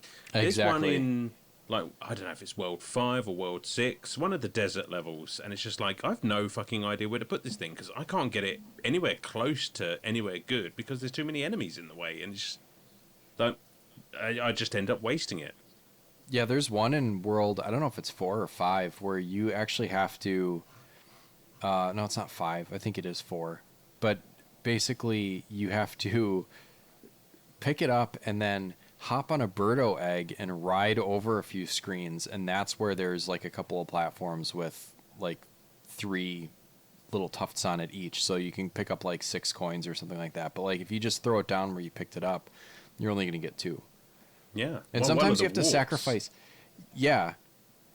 Oh, one of the warps in the ice level, you need to get across to that from the whale to the tiny little island to use the warp. So you're carrying that across a fucking ice level, which, by the way, Yeah. ice levels in video games are just fucking awful. I'm just putting it out there. You have perfected the platforming art. You have got a movement scheme and a control scheme that is snare drum tight. And for some reason, some arsehole always thinks, well, what if we just completely fuck up the controls to this game and just make it terrible? Nobody likes slidey controls in a platformer. Nobody. Ice levels and water levels, just get in the fucking bin. Yeah, the only... Well said. Yeah, absolutely. I mean, I thought that as far as this compared to the other Mario games on the NES, I think that the platforming is a little bit slip-slidey to begin with. And... yeah, to add the ice even makes it worse. And I think I always get nervous. At least there's not a lot of bottomless pits, I would say. But there's enough where I do get a little bit nervous if I have to platform across something that's not, maybe a couple of sprites long or whatever. Not a big area to land on, because I feel like I'm just going to slide off. And that happens quite often. Especially ice notwithstanding, that guy's nippy. So if you're gonna Right. slide with anyone, it's gonna be Toad. Right, because he's so fast. I think that's part of where his speed comes in. Is like, yeah, he's fast and you can get away from stuff, especially those floaty masks when you have the key. Don't. But yeah, he maybe has a little bit of problem stopping. The masks as well can go fuck themselves because you can't convince me they didn't influence the sun from Mario 3, so fuck them. But yeah, they zero in on you. How many times did you have the key and the mask was chasing you, and you reflectively threw the key and it fell off a cliff or went into a hole? I do that all the fucking time. Are there glad to say not places many. where you can lose the key? Well, yeah, if you drop the key into the hole, you just have to go back and grab another key. Oh, well, at least you can grab another key. But yeah, I always have to throw it, and I try to use it as a weapon when I can to like kind of kill two birds with one stone. You can take out an enemy and get the mask off your tail, but also the key has the same type of physics as the mushroom brick. And Mushroom block. Yeah, you have to be careful throwing that key around because there's one where you have to go dig down underneath and get into a door, and then you have to hop back up the where you just came from. And if you throw the key while you're jumping up the on these narrow platforms, you can actually kill yourself pretty easily. You could like crush yourself with the key. So you have to be really careful with it. So that also gets kind of frustrating. On top of like trying to like the stress level of trying to avoid this stupid floating mask and all the shy guys that are walking around, you also can kill yourself with this key. Because why not? Of course you can. I like, speaking of all the accessories, the stopwatch has to be one of my favorite mechanics in this game. Where you pick up the large vegetables, and after the fifth one, it's a stopwatch, and it just pauses everything on the screen for about 15 seconds. Man, I am learning stuff about this game.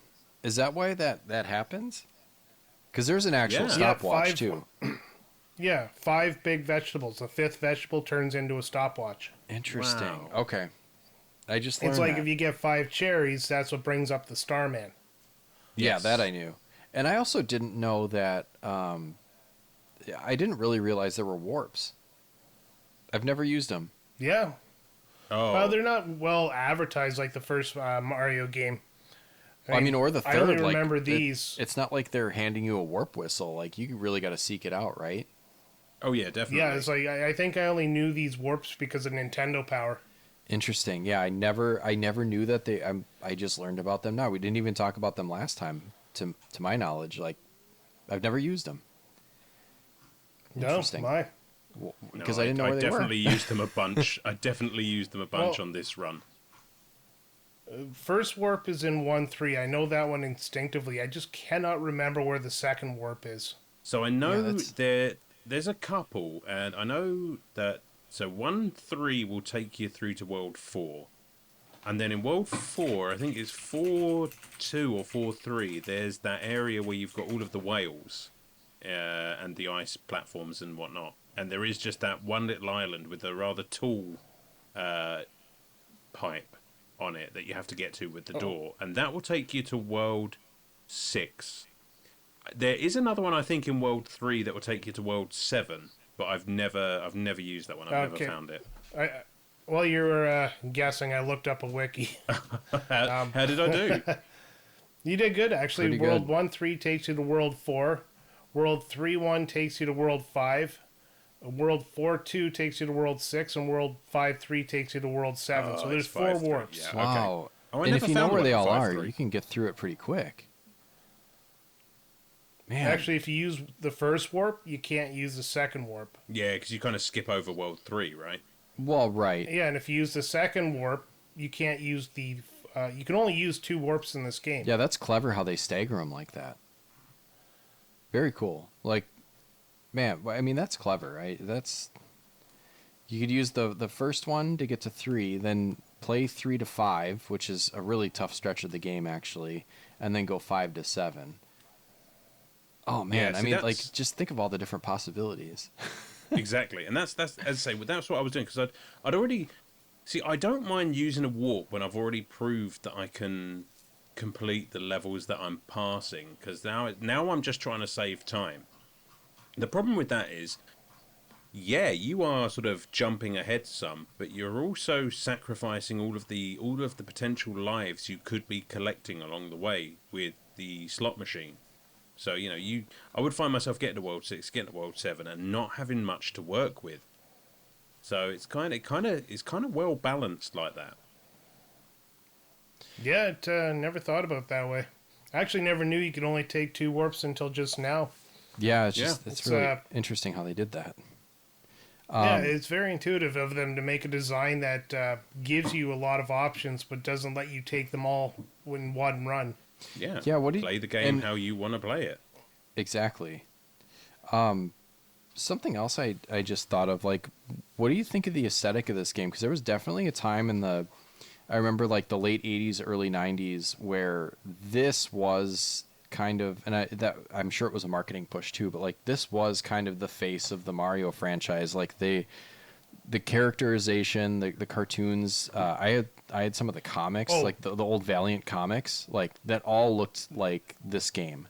This game is the game that influenced what the characters were going to look like. It's on purpose. Right. The fact that Luigi is a bit taller, the fact that Toad is just, looks like Toad, and, Peach didn't change much either, but they kind of defined these characters. So it was mostly, it was this game that defined what they were going to look like for all media going forward. So the Super Mario Brothers Super Show, Super Mario World, all these games like Luigi's Mansion, they all come from the design in this game. Which is funny because, definitely. like, this game doesn't, like, the mechanics of the game don't carry over.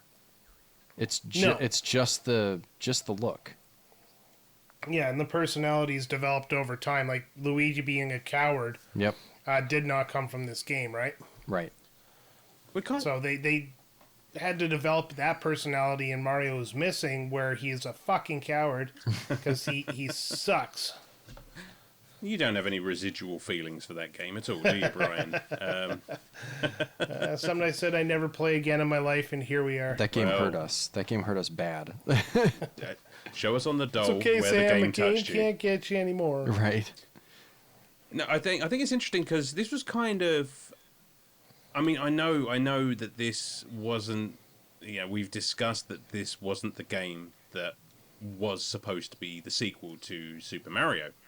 But there was kind of a trend for the second game in a series, especially on the NES, just being not even a little bit, wildly fucking different. Like, I'm thinking, Zelda 2, I'm thinking Castlevania 2, it just seems there's something about the sequel to these big franchises that just really kind of pushed the boat out.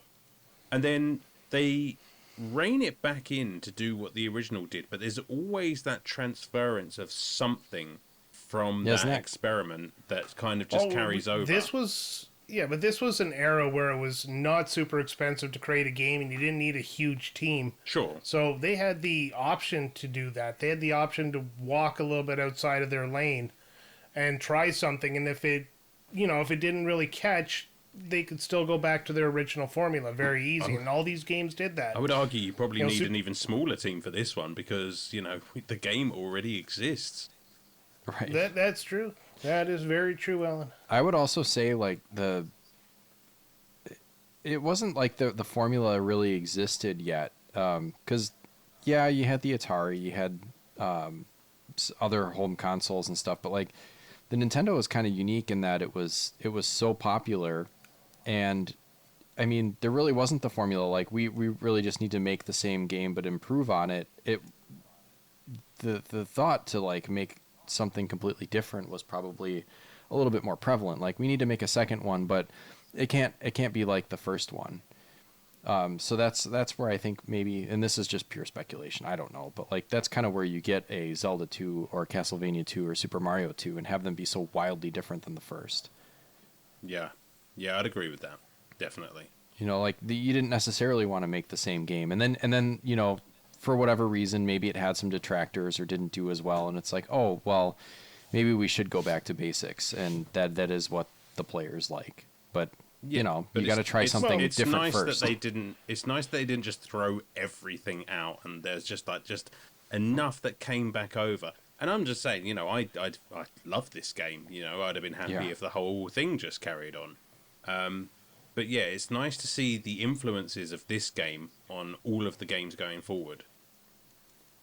Yeah, I thought that was but fun. you also look at Japan there. They never got this game originally. It's called Super Mario USA in Japan after it became popular here. But so you could argue the same thing about Super Mario Brothers 3 breaking the mold of Super Mario Brothers 1 and 2 in Japan. So Yeah, true. I hadn't thought of that. because that one kind of completely changed the formula. Sure did. Yeah, And like you said, it took influence from this game as well. So it, it was a fucking crazy time back then. I know. They were able to experiment. You didn't have business getting in the way of the developers. God, I miss the 80s. yeah. It's I funny think that now that I'm thinking about it, sorry Sam, but now that I'm thinking about it, yeah. it's just like all of the third games in the series that I've just mentioned turned out to be some of the best in the entire series. Super Mario 3, Castlevania 3. I mean, you could call Link to the Past like 3. Yeah. And they had their little experiment, and then they went on to make the greatest games in the entire series. Yeah, Arguably. and that's also around the era where video games are coming into their own, and they were figuring out what fans really wanted. I mean, it is just a case study of, I guess, history to see how these evolved into what we have today. Yeah. yeah, and I'd say even like And then now we got hedge funds fucking getting their goddamn hands into the fucking pot in there and telling developers to cut shit that could be fun because they need money. Yeah, you would Fuck you, hedge you funds. would never get experimentation like this these days. Not in the AAA sphere anyway. No. But that's Well- a topic for Retrobites. yeah, for sure.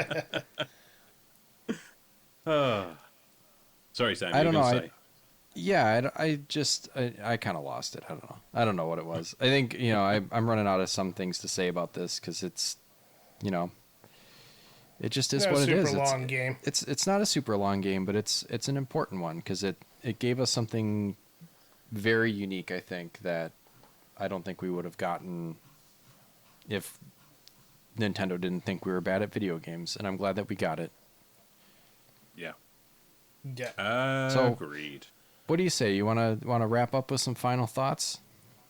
Sure. I guess we could wrap up with Yeah. some final thoughts. All right, let's have Alan give his final thoughts first, because Alan didn't get to say his final thoughts on episode 0. So take it away. I did not, and we are writing this wrong here and now. How dare you not invite me on episode 0 when you have no idea who I was? Oh, we knew who you were. You just Yeah, I We just didn't care.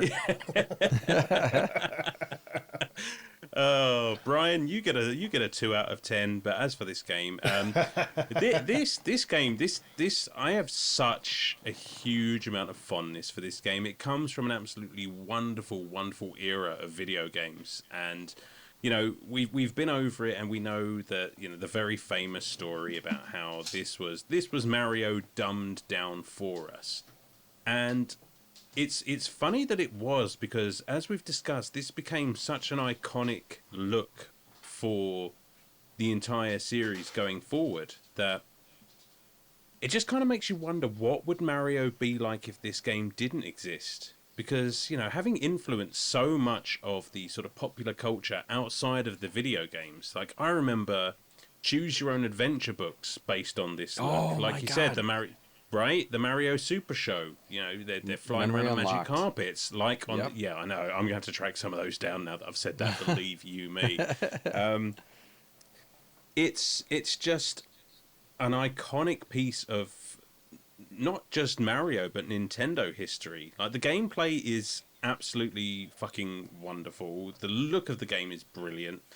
We didn't touch on the music. I think this is some of the most iconic music in the entire series, and it's a soundtrack that I could go years without playing this game, and I could just call up any of the tracks in my head. It's just an all-round great platforming game. And like you said, Sam, I am glad that we are dumb enough to appreciate it. Perhaps if we were better at video games, we wouldn't have this experience. I don't know. You can play it a million different ways. You can choose whatever character you like. You can experiment. I I said it off the top. I don't think it's unfair. I genuinely prefer this to the first one. And, maybe a big part of that is nostalgia talking, but I don't care. Cards on the table. I love this game. I might even prefer it to Mario 3, just because it is so wacky and out there and different. That being said, I've got to fucking score it now, and I've been talking a big game, so I'm going to have to give it a big score. Fuck. I think I'm going to have to give it a 9, based just on the amount of joy that playing this game has given me. I'll 100% play it again, and I will enjoy it just as much the next time. Feels good, doesn't it? Light that cigarette. Yeah, that was a sum up. 100 episodes in the making. Yeah. All right, Brian. Wow. Oh, thanks for letting me follow Alan. I appreciate that. Let's. I don't even remember what the original score I gave this game was. I know we used to write it down on a sheet there to. We used to do our tier list, if you remember, right. Sam, at the beginning. Yep, I remember the tier list. So I'm pretty sure this hit the A tier at least. Or maybe it wasn't even on the tier list because it was episode 0. But this is one of those big games of my childhood that I adore. Like, I have never disliked this game. I've never seen it in God, I don't want to play this game right now. It is just iconic in my life. And I'm going to probably pump it up as much as Alan did. Not a lot I dislike about this game. I don't like the ice world, but that's just something I can get over. They're not that long, and every world only has 3 levels, so it is what it is. I like the concept of the game. I like that it kind of shook up the formula of what Super Mario Brothers did. It really did feel like they were moving forward in the entire series, even though I didn't know at the time it was just Super Mario USA, because Japanese people think we suck at video games. Fuck you, Japan. We do, but we don't like it having rubbed in our face. The music in this game, like Alan said, is just, it's the soundtrack to my childhood. That first song, when you come through that first door and you fall down, I love that song. It is better to me than the ground theme from Super Mario Brothers 1. Mm-hmm. It just hits a lot better. It sounds like they really improved their skills on the Nintendo. Story-wise, obviously we know the story now, but at the time, who cared? You didn't need the story to play this game. The mechanics were simple enough, and it took you very little time to figure it out. Overall, I'm trying to think of something just to kind of counter this. I really can't. I really cannot think of anything about this game I don't like. The last boss fight, excellent. All the boss fights were actually pretty good. No, I got nothing, but I can't give it a 10. It is definitely not like the best game I've ever played, so it's not going to get the 10, but I'm going to give it a solid 9 out of 10 like Alan did. I really thought you were going for a 10 there. That's why I was trying to find something like to say negative about it so I could justify it, but you were edging us there with a yeah. I can't justify giving this a perfect score because it is a great game, but if it was gun to my head and I had this or Super Mario Brothers 3, I would pick Super Mario Brothers 3. Yeah, I get what you're saying. Like, I couldn't think of anything negative to say about the game, but I just wasn't quite. Yeah, didn't want to blow my whole load. Well, you could. I could. Sam, you got to wrap this up now. I will.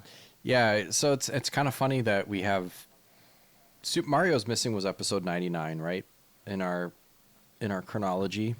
Did that end up being 99? Yes. Yeah. So it's just kind of funny that we're doing a game that made me think that Mario sucks on episode 99, and now we have the game that I have the most nostalgia for and the most Mario love for in episode 100. So it's just two completely opposite sides of the coin there. I think just like the look, you guys have already gone through all of this. The look, the music just really brings me back. I had the comics I don't remember where I got them, but yeah, those Valiant comics were pretty cool back in the day. I wonder if those are lying around still. I think they'd probably be worth something. Probably not. Let's be honest. But yeah, when I was reading Mario comic books, I was seeing Shy Guys and the little birds on the carpets and Wart and all that kind of stuff. So, yeah, this is made a big imprint on me, I think, as far as, my favorite Mario. I do think I like this one better than 3. And I certainly like it better than the first one. I mean, not to say that I don't like those games, but I think this one just holds a special place for me. And I think also, I think it gets an extra boost now that it was is our first episode and our 100th episode. I have a lot of love for this game. I am going to give it a 10. I think it's great. It's not a perfect game, but you know what? I'm going to give it a 10 anyways because that's what I feel like doing. This is a special game. This is not one that, like, if it's ever on a collection or someone's got it laying around with a Nintendo, it's definitely one that you either throw on or you strongly consider putting on. Even if you go with something else, you're definitely going to think about this one for a minute. So, Super Mario Brothers 2 is one of my favorites. Beauty. Well said. I love it. Well deserved. All right. And there Feels we good, go. right? It does. Everybody needs to light up a smoke there and just have the moment. Yes. Well, All right. there you go. I can give you guys a moment. 100 episodes. 100 episodes of this, frankly, wonderful show. And if I may wax lyrical for just a moment, I would like to thank literally everyone who's ever listened to the show, obviously, because you guys made this all possible. And I feel like I'm accepting a fucking Academy Award.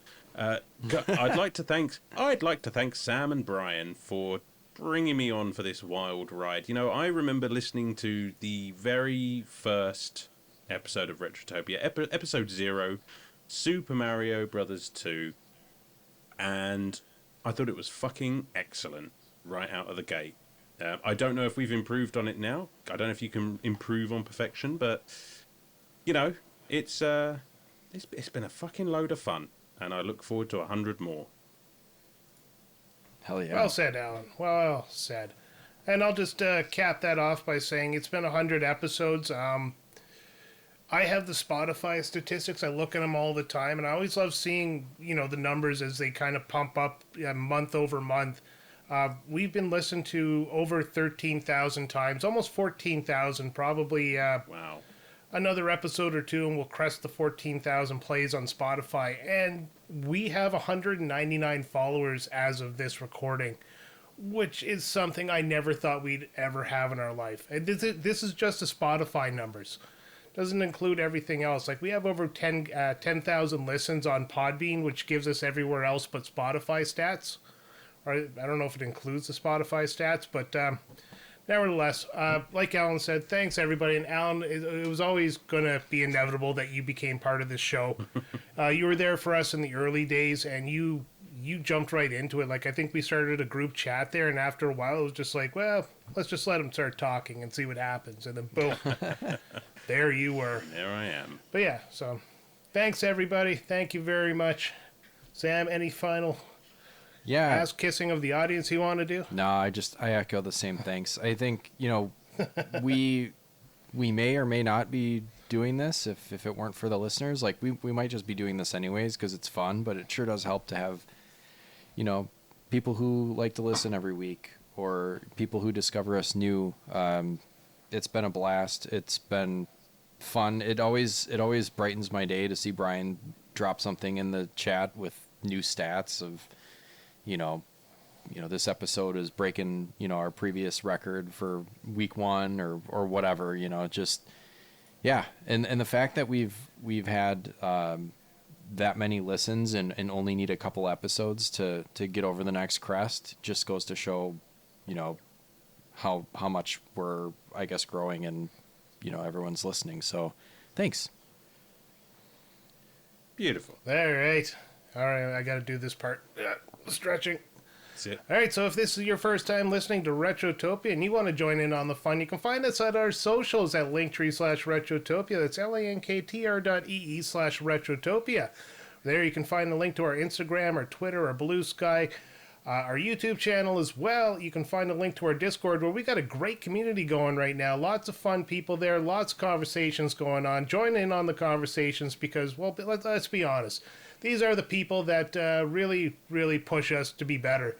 And we can also find our merchandise at retrotopia.dashery.com. We got a bunch of shirts, hats, and stuff like that with a few logos, and we're cooking up some new ones. So we'll see if I can ever get those done. As well, if you want to support us further or just join in on the chat itself, you can head over to patreon.com/retrotopia, where you can join for free. I always love stealing Bill Burr's stuff. And for free, you can get 2 more shows. One is Quick Play. The other one is Retro Bites, which is free, but we get it earlier with an extra topic. As well as you can join in on polls, make suggestions for polls, and you can comment to the host of the week or on the game of the week. And if you join the Hero tier for just $2 US, you can get all that, plus Retrotopia After Dark and Sam's Baby New Game Plus as well. You get to pick a quick play game for whichever host you want to play one. So yes, thank you very much. That's all I got. Well said. Wonderful. That is You that can is a rest lot now, to say. Brian. You Right. can rest. I keep meaning to pre-record that so that I don't have to do this every time. No, never pre-record it. We want it live. We want it fresh. And that's all mistakes that's- every week. So I'm getting so used to saying it that what is it? Fuck, words hard. I'm getting so used to saying it that it's become almost an automatic response. Yeah, that's good when you get in the pocket like that and you can just rifle all that off. I'm not there yet, obviously. I always mess it up. I'll say something wrong. That's fine, whatever. And I don't know what the anyways. fuck I'm doing. So that said, Yeah, that's I say we say goodbye and thanks for listening. And I guess Brian has. Yeah, I got the outro this week. So I just want to tell everybody we'll be back next week. So don't doki panic.